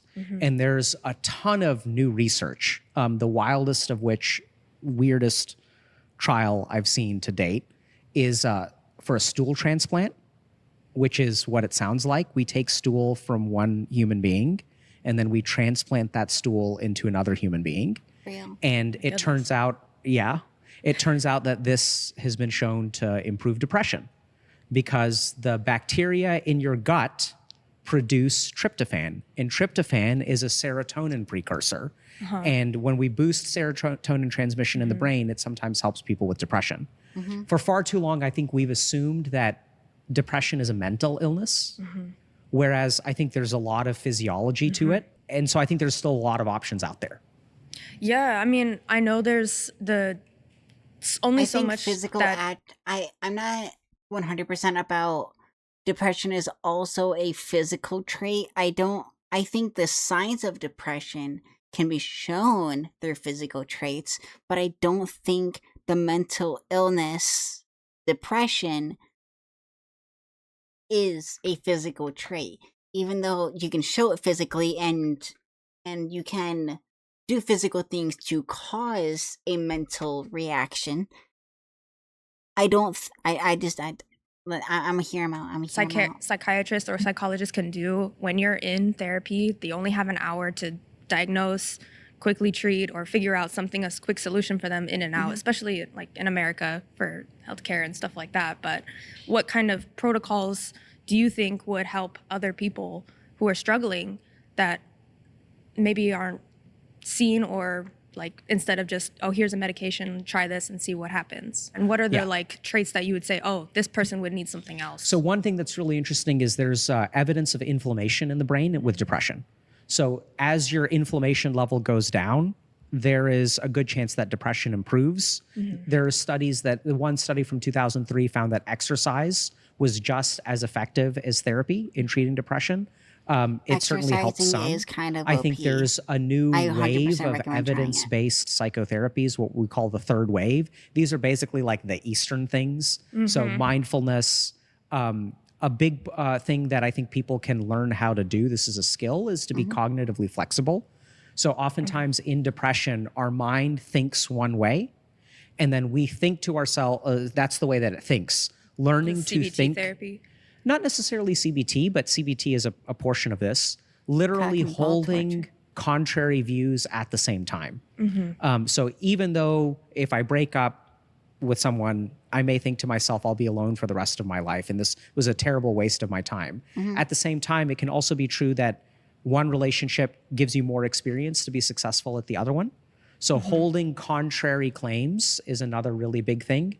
dietary changes. We know that certain kinds of gut bacteria will actually improve depression. I think there's a lot out there that can be really helpful. I understand that because a lot of the therapies AKA, that if you make yourself a healthy person or do healthier habits, you will start feeling healthier and happier. No shit. people go through are the talk therapy and the medication therapy. I've been on SSRIs for a very long time. I recently stopped taking them for the past maybe 5 years, and I found that it really didn't help. But the other forms of therapy I've tried, they help, but I always get back into the loop of where then I go through 2 right weeks back into of depression. oh man, I don't enjoy this anymore. I don't enjoy, I get the anhedonia or the lack of motivation to do the things that I used to like, or I'm not getting the same oomph from what I was doing. What are the treatments after that? What am I supposed to do? Yeah, so I think, what I'm hearing is, and this is unfortunate, sometimes you can do everything right and you can still feel like shit. Yeah. And there, somewhere along the way, we got this idea that if I do more right stuff, it'll fix it. It'll fix it. And I think the thing that scares me the most as a psychiatrist is that it doesn't always work. It hurts that people have to try so hard to just not drown. And I wish I had an answer that there was some way to make everything better. I think that's the real struggle. There's something really weird that I've seen happen, and I wish I knew how to make it happen, which is sort of accepting that, this is something I'm going to have to deal with for the rest of my life. That once you sort of accept that, there's sort of a burden that can be eased up on. And then once there's a little bit of that easing of the burden, things feel a little bit easier. The weight becomes easier to carry. And I don't think it fixes everything, but I've seen some people really do get way better. And then everything else starts to work a little bit more. But I think there is that fundamental grappling with the unfairness of being born with the curse of depression. Okay, we got to pause there. Thank you. Yeah, thank you so much, Alex. Thank you. She barely got the talk. Taylor? Hi, how you doing? Hey, Taylor, how are you? Yeah, absolutely. People coughing up in here. Yeah, Lord, yeah, sorry. I'm one of them. So. Okay. I have reached a place, I'm not a big fan of psychiatry, no shade, and have been in therapy for a number of years. I've done group, I've done individual, I've done cognitive behavioral she's therapy. anti-therapy. That was my favorite. Okay. Hence the, and then I do a lot of grounding exercises. As far as my depression goes, it's changed over time. The one that I suffer from now, unfortunately, is PMDD. Okay. Which is the premenstrual depression. Uh-huh. And it is horrific in a sense that I'm very confident, I'm funny, I'm cute, my body is tea, I get money, but every 2 weeks, my world is about to get rocked, and there's nothing I can do about it. I just strap in, buckle up, and just wait for the freight train to come, and it is so unfortunate. As far as that goes, it's just where are you left with that, And then I'm also in a place where I have been on the front lines politically, and I also benefit from certain privileges in my life. We're not in a war-torn country, and that is kind of where I find joy, which is actually awful to say. Nonetheless, is I don't take those smaller things for granted, right? What happens when you can't do anything about it at all? It's just what does one do at that point? I heard you talk about Buddhism. And that was really exciting to me because that's what saved me. Okay. I want to try Buddhism. I was raised Catholic. I want to look into it which at is least. rough. And then when I got sober, What if I go through a monk I was art, introduced to Chad? spirituality. What if I go through a monk art? Would you say that become a the monk spiritual out realm in the and the spiritual mountains? practice and even a metaphysic practice can be a solution in this sense where there's nothing else working? Absolutely. Okay. Yeah. Would you like to hear more? Yes. Okay. So let's start with some data. Okay. So what's, something really interesting. You're talking about how, there's a lot of terrible stuff going on in the world today. One of the things that I found really confusing is why all survivors of genocidal conflicts don't have PTSD. Wow. It's kind of weird, right? When we think about it, there's terrible stuff happening. And like the bad stuff is happening to everybody. Like that's the whole point of a genocidal conflict. But actually the majority of people don't end up psychologically traumatized in a way that impairs their function or debilitates them. One of the key things that we discovered when we tried to figure out why everyone who survived a genocidal conflict doesn't have PTSD is something called meaning making. So it turns out that our human brain has something called adaptive misbelief. So human brains are designed to believe in all kinds of things that may not be true. And the reason is because it's like the height of psychological copium. We have to make sense of the world around us. And this is what's really interesting. I've worked with a lot of people with chronic pain, and I think this is a really hard situation because we can't really figure out what's wrong with you physically. There isn't a diagnosable thing that's going on. It's probably something in the brain, but there's nothing we can intervene on. So if you've got a stomach ache, but there's like nothing wrong with your stomach, then you just have to deal with the ache. Yeah. So I think this is where making meaning, making sense of your suffering is a huge part to finding relief. Right. And if you look at some of these Eastern spiritual perspectives, they'll say that you can't control pain in life, but you do have some degree of control over whether you suffer or not. Yes. And this is where there are certain evidence-based, techniques. I practice a lot of stuff that is not evidence-based because I spent years studying in India. But I think that unfortunately as a doctor, I mean, you're talking about PMDD and how there's nothing you can do about it. Yeah, you may not be able to fix that. But the way that you handle it, you can handle it in ways that seem to be better in the sense that you can achieve some degree of peace, or you can handle it in ways that can enhance your suffering. There seems to be a lot of data to support that as well. I happen to think that that's true. And we got to pause there because we're out of time. Thank you, Taylor. Thank you. Thank Appreciate you so it. much. Oh, yeah, sorry. Thanks, player. Yeah. Daniela, you ready to go, Center? Hey. Daniela. Nice to meet you, Daniela. My depression was, it started in 2024 when I was diagnosed with stage 4 Hodgkin's lymphoma, which is blood cancer. And honestly, I can say that in those situations, there's really nothing that could have helped me other than being healthy. Yeah, I mean, thank you for sharing that. I'm curious, what are you thinking? How am I going to respond to that? Do you have an idea? I feel like there's nothing you can possibly do in that situation because you can't solve the root of the problem, which is the cancer. Yeah, so her problem is like, oh, I have cancer.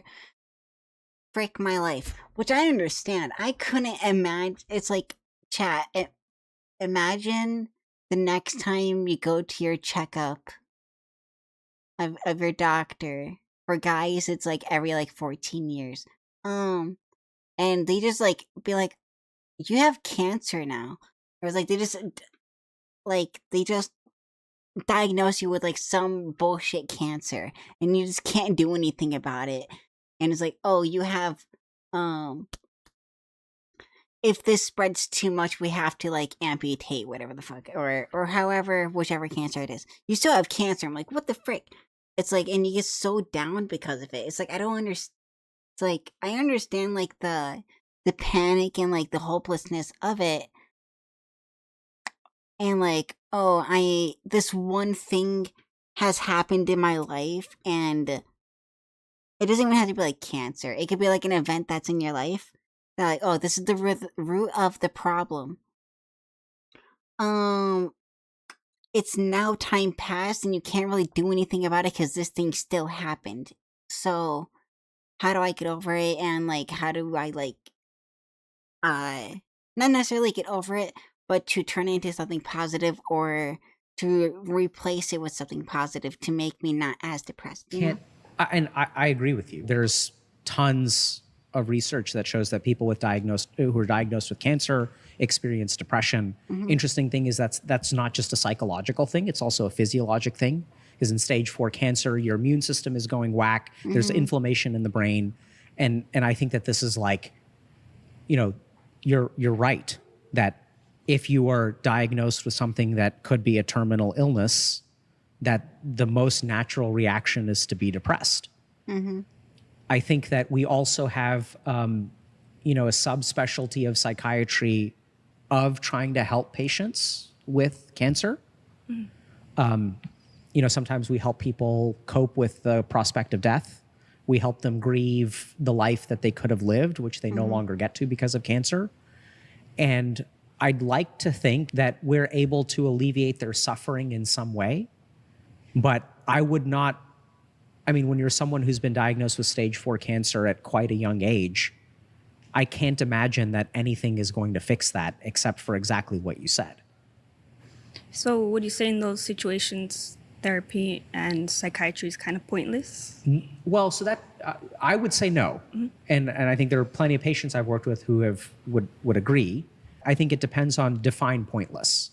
So my thing with psychiatry is they kind of just help the person cope, but they don't solve the root of the problem.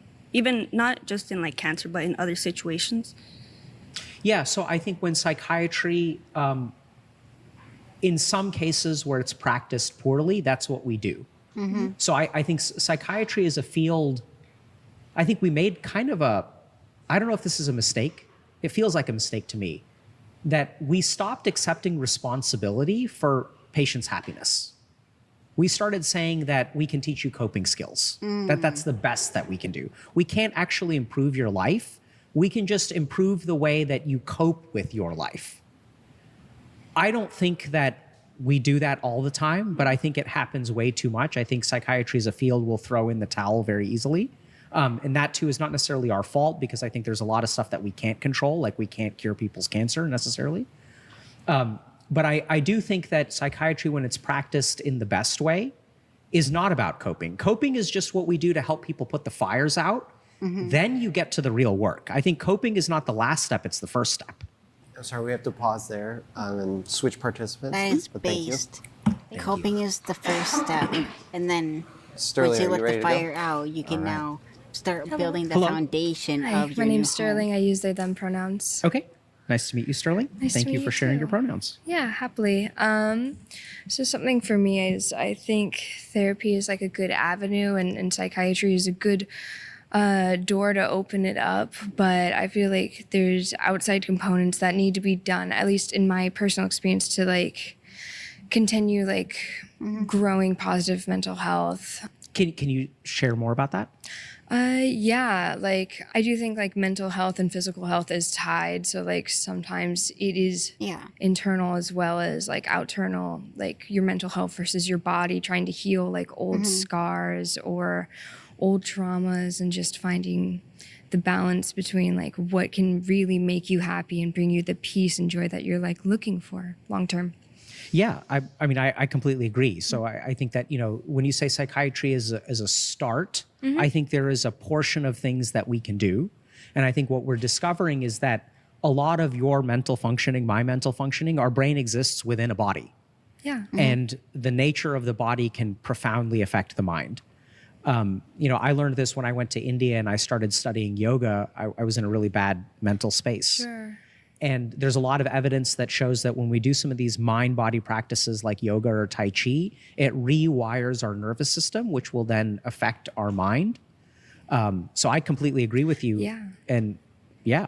Having moments or classes where I was able to put myself into my body, realize, oh, I carry shame here. Like physically, I was like embarrassed to dance or to try something new. And it's working the muscles to like be open to like healing and like loving yourself, which is something like I know I've struggled is just allowing myself to be. Like I feel so trapped in still that I can't really express myself like super outwards all the time and it's like it feels way too out of my personal bubble, and it's a very strict personal bubble that like I can't reach out of comfortably, I should say. It's like it's kind of like one reason why I can't play Beat Saber is because I can't do like the Beat Saber gameplay because it breaks outside of my personal bubble so much that like I have to like crawl back up and I can't do anything. And I sometimes it gets to the point where like I just can't do anything for the rest of the day because like it gets stuck in my head, Be okay or sit in my emotions. Yeah, and what has been your experience of working with your body? Something I found that I really enjoy is stage combat. So it's just something that it forces me to think how I react, how to keep my partner safe, and just being beyond myself. So there are two I agree with you, but there are two things that I'd love to share. One is, so there are some interesting studies that show that when people are depressed, their physiology is constricted. Yeah. So their heart rate stays in a very narrow range. And when we're healthy, our heart rate will kind of go up or down because we get excited and then we get sad, we get tired, we get happy. And so there's literally evidence that shows that if you change your physiologic level of activity, that it'll improve your depression. And there's a really interesting version of this, which is sometimes when I would have patients who were having a panic attack, we tried one thing, which is we would step outside of my office and then we would run as fast as we can for 60 seconds in a park. And something really cool happens when you have a panic attack is, your heart rate is elevating, but if you actually push your body even more and you run really fast, then you feel exhausted at the end of that. Yeah. And when you feel physically exhausted, it actually slows down your heart rate, brings your respiratory rate under control, and in some cases can really help with the panic attack. And I completely agree that I think the body is the most underutilized tool in the treatment of depression today. All right, we're going to pause there. Thank you, Sterling. It's definitely not promoted. It's definitely not promoted enough that, doing physical activity can improve, your mental state. My hobby of running now makes so much more sense. Crazy. Yeah, it's I would say the average mental illness runner, I would say has less panic attacks than a non runner. But that just, it depends what exercise you do, obviously. It's if your heart races and then it rests drastically throughout the day, your mental, what's it called? It evens out, it levels out and makes you feel fine. Lucia, you ready to go? That's why I always recommend exercise. Exercise is so fun once you get into it. Lucia, nice to meet you, Alok. Nice to meet you. Thank you for coming today. Thank you. You're right, but definitely I did want to mention earlier, she what was your name again? Yeah, Alex. Was talking about how some people do workouts or anything to take their mind off of it, and I feel like I'm the poster child for that, working out and reading and all these other hobbies, but it still doesn't feel enough for me. And same with therapy, and it's different for me because I did group therapy and then I also did DBT group therapy. I still feel this emptiness and this shadow following me, because also my depression is different because I don't know if anybody else has another mental health that they deal with that kind of coincides with their depression, because for me I just got diagnosed last year with BPD, so my depression is a whole. I also have a problem with seeking validation, not necessarily from women but other people, and I sort of kind of immerse myself in other people's to find me in a way. And I understand that. I don't know. Yeah. Lucia, thank you so much for sharing that, because I'm glad that you shared the sense of emptiness that comes with BPD. So I think sometimes when we talk about depression, we talk about it one thing, but depression is a way that you feel, and there are lots of different contributions to that. So I personally have learned so much from my patients with BPD. It's been some of the most rewarding and difficult clinical work I've ever had to do. So I'd like to just talk about BPD for a second, if that's okay. Yeah. So for people who don't know, there's a certain kind of depression where, we go through the world and I have a sense of who I am, and I carry that with me wherever I go, right? So if someone calls me an idiot, I have some sense that I'm not an idiot. When someone has BPD, that can be absent or very, very quiet. And so the way that they feel is literally determined like a vacuum. It's a void that gets filled up by the way that people treat them. So if someone treats you really well, you feel great. And if someone treats you really poorly, you internalize that. And so a couple of things about BPD is that it's actually one of the things that improves really well.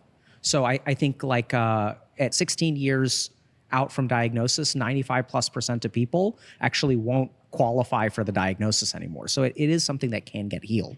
But I think that it's really, really hard before it happens. And I think that a lot of the work that I do around BPD is about really getting in touch with who you are.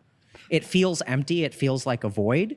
And then the reason that people get diagnosed with this is because they're missing. Oftentimes there's trauma early in life. So I wanted to touch on that, is that like I am like also religious. I'm Jewish. I converted after I graduated in 2024 from high school. I'm sorry for using goy so much. Like once again, like I've done you can use tranny all of these trade. things, and I think also what makes it hard for me with my BPD is also like the amount of trauma that I've been through, because I also went through a loss. Like I lost my father from COVID 6 years ago, and he was never in my life, like never knew him.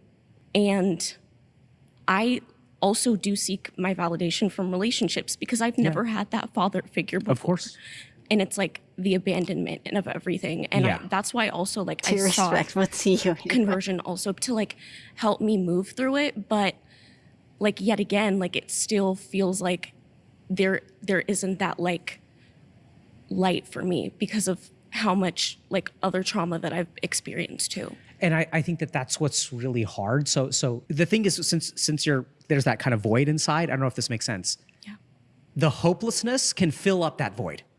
And then you will feel full of hopelessness. You know, and that's what I've seen with people with BPD is that when you're feeling down, it fills up every cell of your body, and then it's so big. The good news, there is a way to find that stability within yourself, to find a sense of self that kind of like is a life raft. And once it's kind of there, then people can really start to stabilize around it. And like I said, the outcomes from BPD are actually quite good. Just because it is one of the most painful things, that has nothing to do with how long it will last. That has nothing to do with its permanence. Yeah. All right, we have to pause. We're out of time. Thank you, But Lucia. it always feels like it's forever. All right, we've come to the last part of the show. The last part. Dr. Kate, great job so far. No, 10 minutes. We want you to look around the circle, and you can select somebody you haven't spoken to yet, or somebody who, you want to keep exploring what they're going through. So you can I want to explore you. I want Dr. Kate to explore me. choose anyone in the So circle, bad. but just take a moment, select them, and then let us. It's not even like for clout. I just would love to have a conversation with them, Obviously record it so I can look back on it and like have feedback within the future. But like I kind of want content, but also I don't care about the clout from the content. It's a selfish reason. I don't care about like the clout, but I just want, because like the way that he talks and explains things is super in depth. So like I can understand exactly, and there's not many people that can portray that in a way that he has. So why? I want to have a so conversation I with have him so someone in bad. mind, Lamar. Okay, Lamar, let's go with you. Lamar, do you have a claim? Because we'll actually start with you sharing your claim. I would have a claim, I guess, in my opinion, that most therapists or psychiatrists don't truly believe in the ways in which to help. It's almost like you go to school long enough for something that you feel like you can't turn around now, like you've been in it, so let me just go forward and let me just play the game almost. I hate to put stuff the way I think it, but it's like a game. It's just how I feel. But I've heard what you've told others, and it's some things that I find to be quite out there. Like what? Like the swapping of the shite. Oh, yeah. I'm like, I think like this is the point that we've got to now. Like, if someone gets my shit, they gonna be messed up for a little bit, cause right. But you see what I'm saying? Like, now we're just throwing spaghetti against the wall, hoping that it sticks. I don't know. Yeah. So I mean, so we can talk about that specifically if you want. I agree. I mean, the reason I brought her up is because I thought it was like absolutely insane, right? Me too. And then the even crazier thing, these people were insane to begin with, is that it worked. Well, I guess my question would be for you then. Out of everyone that you've spoken to today, do you truly feel as if you've helped anybody at all? Do I feel as if I've helped? Mhm. I don't know. So one of the key things I've learned in my life, Lamar, is to not trust what I feel, to act independently of what I feel. What do you do with those who just seem like they can't find a way out, can't get any better? I mean, in my case, I keep trying. And I love this question, by the way, Lamar. So one of the challenges that I have is I don't know when to give up on a patient. Because let's say let's say that we start working together and I work with you for 2 years and you don't get better at all. Mm-hmm. Do I give up at that point? Or is 3 years, maybe 3 years could do it? There's a conversation we'll have, which is like, okay, therapy does not work. Psychiatry does not help you. What now? What are we going to do? Are you willing to not give up with me? I guess up to a certain point, but like I said, we just keep on hitting our head against the wall. Then it's like, at what point is it? Yeah, like I said, I don't know what words understand. use, but at what point is it stupid? Like, He's like, keep doing the same thing over and over and over and over and over and over and over again. AKA like talking to the same therapist, talking to the same person over and over and over and over again. And nothing's really helping, I should say. Nothing's really helping, or I'm still depressed. I'm still in a slump. I'm still like in the well of sorrow, you know? But like I agree with Dr. K. It's just keep on fighting. Keep on fighting. It will get better eventually. Yeah. So like I said, I've had 3 patients in my career. Okay. And I've seen somewhere between probably 500 and 1,000 people that I really don't believe I've been able to help. Those are the 3 that I tried everything that I knew and learned a bunch of other stuff. yeah. The other thing that I've learned, which is really, really hard, I know that this is going to have a lot of skepticism. Mm-hmm. See, the nature of depression is that even if you're getting better, you won't notice it. How does that help?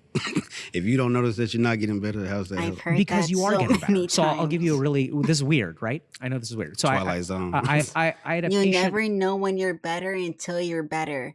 And then you won't remember the person in the past. It's because like I'm living it right now, right? I'm living it. I'm so much better than how I was 3 years ago. But also I mind wiped myself, you know? HRT fricked my brain up, you know? I'm like a completely new person, mind wiped, but also carrying the same trauma from my previous quote unquote life, you know? It's like it's been fricked Who up. came you know? into my office once, a couple years in, and he said, Dr. K, I'm just as bad as when I showed up. You know, like I've been coming here for 2 years, I'm no better. And then I asked him, I said, well, how's your work going? Because they had trouble with work. And they said, work's fine now. I'm not getting in trouble anymore. I said, how's your relationship going? And he's like, relationship is going okay. Like they had troubles with their relationship, but they were doing better.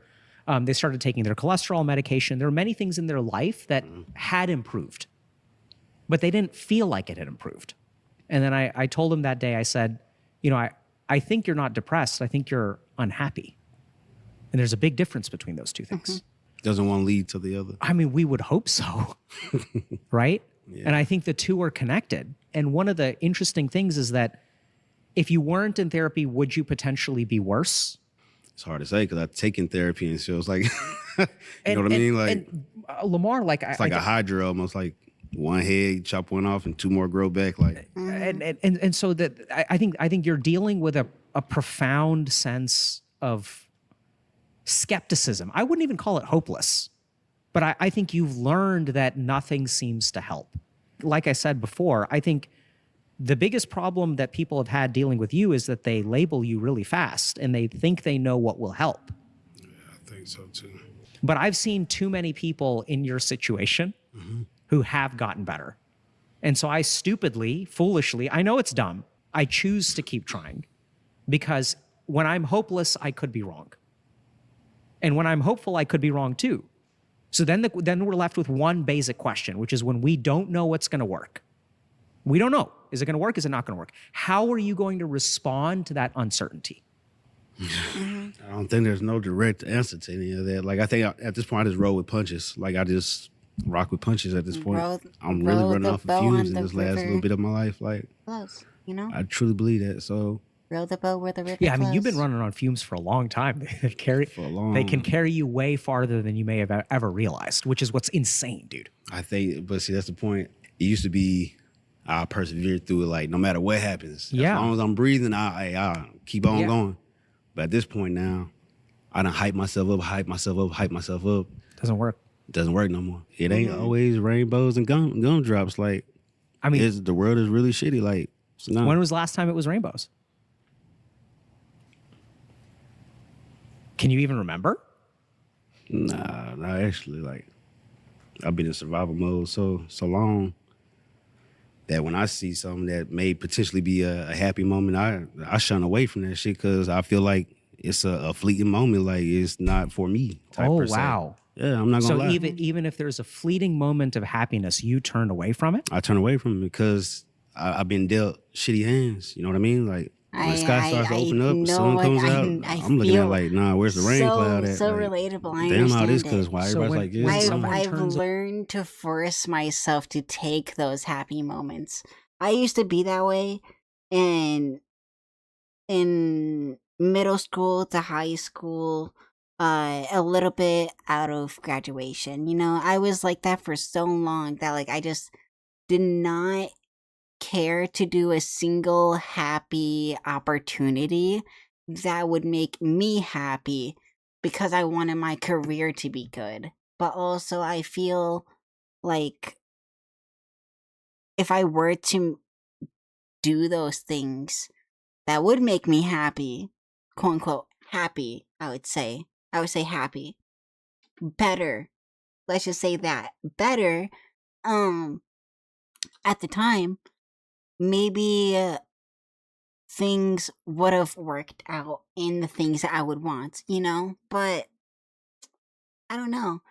I used to be that exact same way where I just like, oh, here's a social moment that I could like work upon. Oh, here's a thing that could make me happy that can introduce me to more things and connections and whatever. And like I just like no, I want to continuously work on a thing that I've been working on for however many years at that point, you know? Away from the sun? How dark do you I think? want to do this one thing and this is what makes me happy. And it is what makes me happy. Just more outside things have been affects that thing that makes you happy, you know? Their life is going to be. I'm pretty sure it gets darker, but Which makes you not when the sun is out and it's still dark though, you know what I mean? Like, you're the one who's turning away. Yeah, because I've already been, I guess, conditioned. I want you to think about that for a second, Lamar. I don't doubt that you believe this for a good reason because you've learned, right? That even though there's sun, it ends up being rain clouds anyway. Yeah. This protects you does. From being disappointed. It does. But it traps you. Yeah, there's pros and cons in it. Most definitely, there's pros and cons. So because I don't know how to really cope with this, the only thing I can do is just to lock it away and lock myself away. You know, no matter how it sounds, no matter how crazy it may look like to anybody else, I know the reason why I do it. You know what I mean? So, let me ask you this, Lamar. When people try to help you like a therapist, do you still keep it locked away? Yes, you do. Yes, I do. Yes, you do.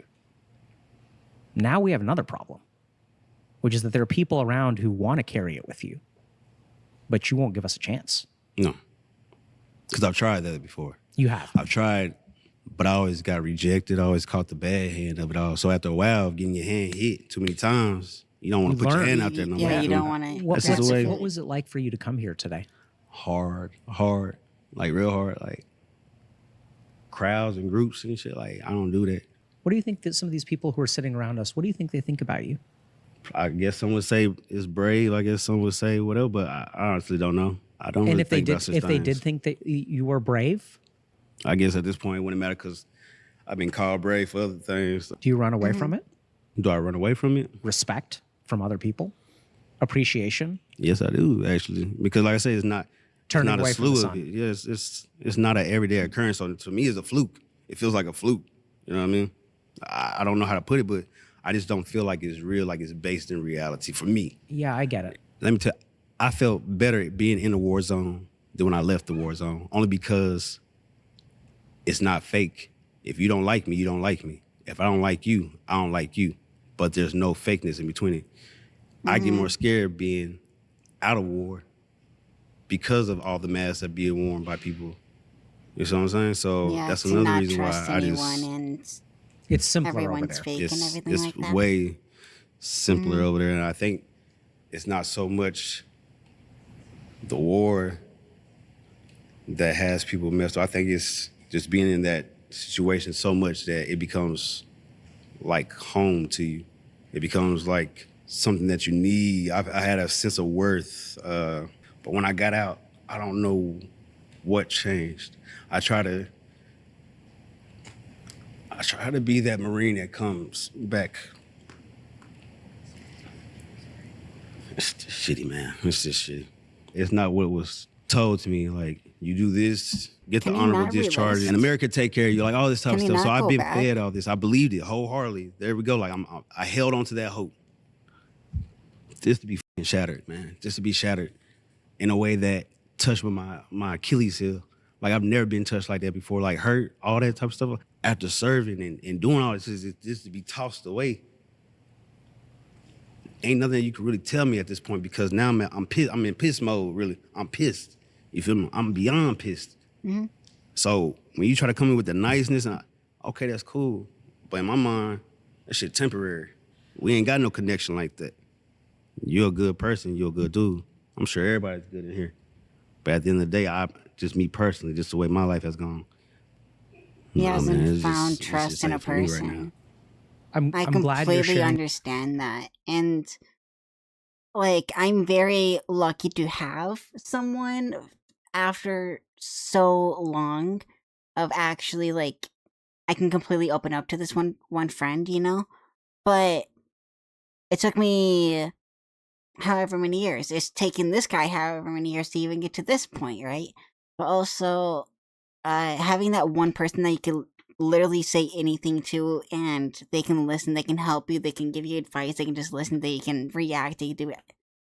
They get you, you know, you can mano a mano each other. It is such a rare thing.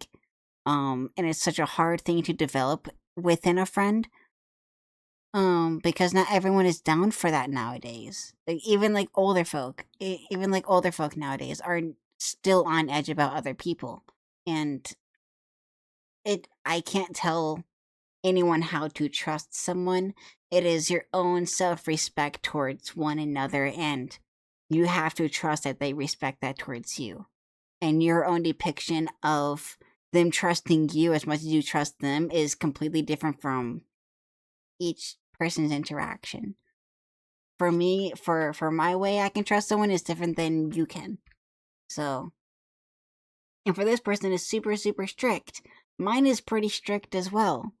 Mine is really strict as well. But that this person is going through like a tough time of the wanting to do that, but he can't do it with anyone. Your anger with me? You've been told 1,000 times, do Mhm. this and it'll work. And it's never worked. It's never worked. Never Mhm. worked. And then there's this whole business about turning away from the sun. I think what's going to be really interesting is I don't know how to help you. I believe you can be helped. And I think there's something that I'm going to kind of leave you with, which is this is going to be a video that's going to be watched by millions of people. And all those people are going to watch you and they're going to think something about you and they're going to say something about you. I think what they say about you and what they think about you is going to be profound. I wish there was a way that I could flip a switch in your head and have you I know receive what that feeling he has. the way that normal human beings get to. I know that feeling, that shaking. Lamar, I thank you understand that for shaking. coming all the way out here, man. Thanks a lot, man. It's like Sharing. head trauma. We're out of It's like time. head trauma. him trying to hold it in for those I think I last see few a lot of seconds. strength and resilience, which really gives I me hope. completely It understand reminded me why I understand his fell in love with point of view. psychiatry. Oh, I think it was really healthy. It was very respectful. He had a lot of interesting Absolutely points. Kind of opened my eyes. amazing video, though, by Jubilee, and featuring Healthy Gamer GG. Absolutely amazing video. This is a 2-hour react. Oh my gosh. Freaking like, subscribe for freaking more of this. I like doing this. Let's go.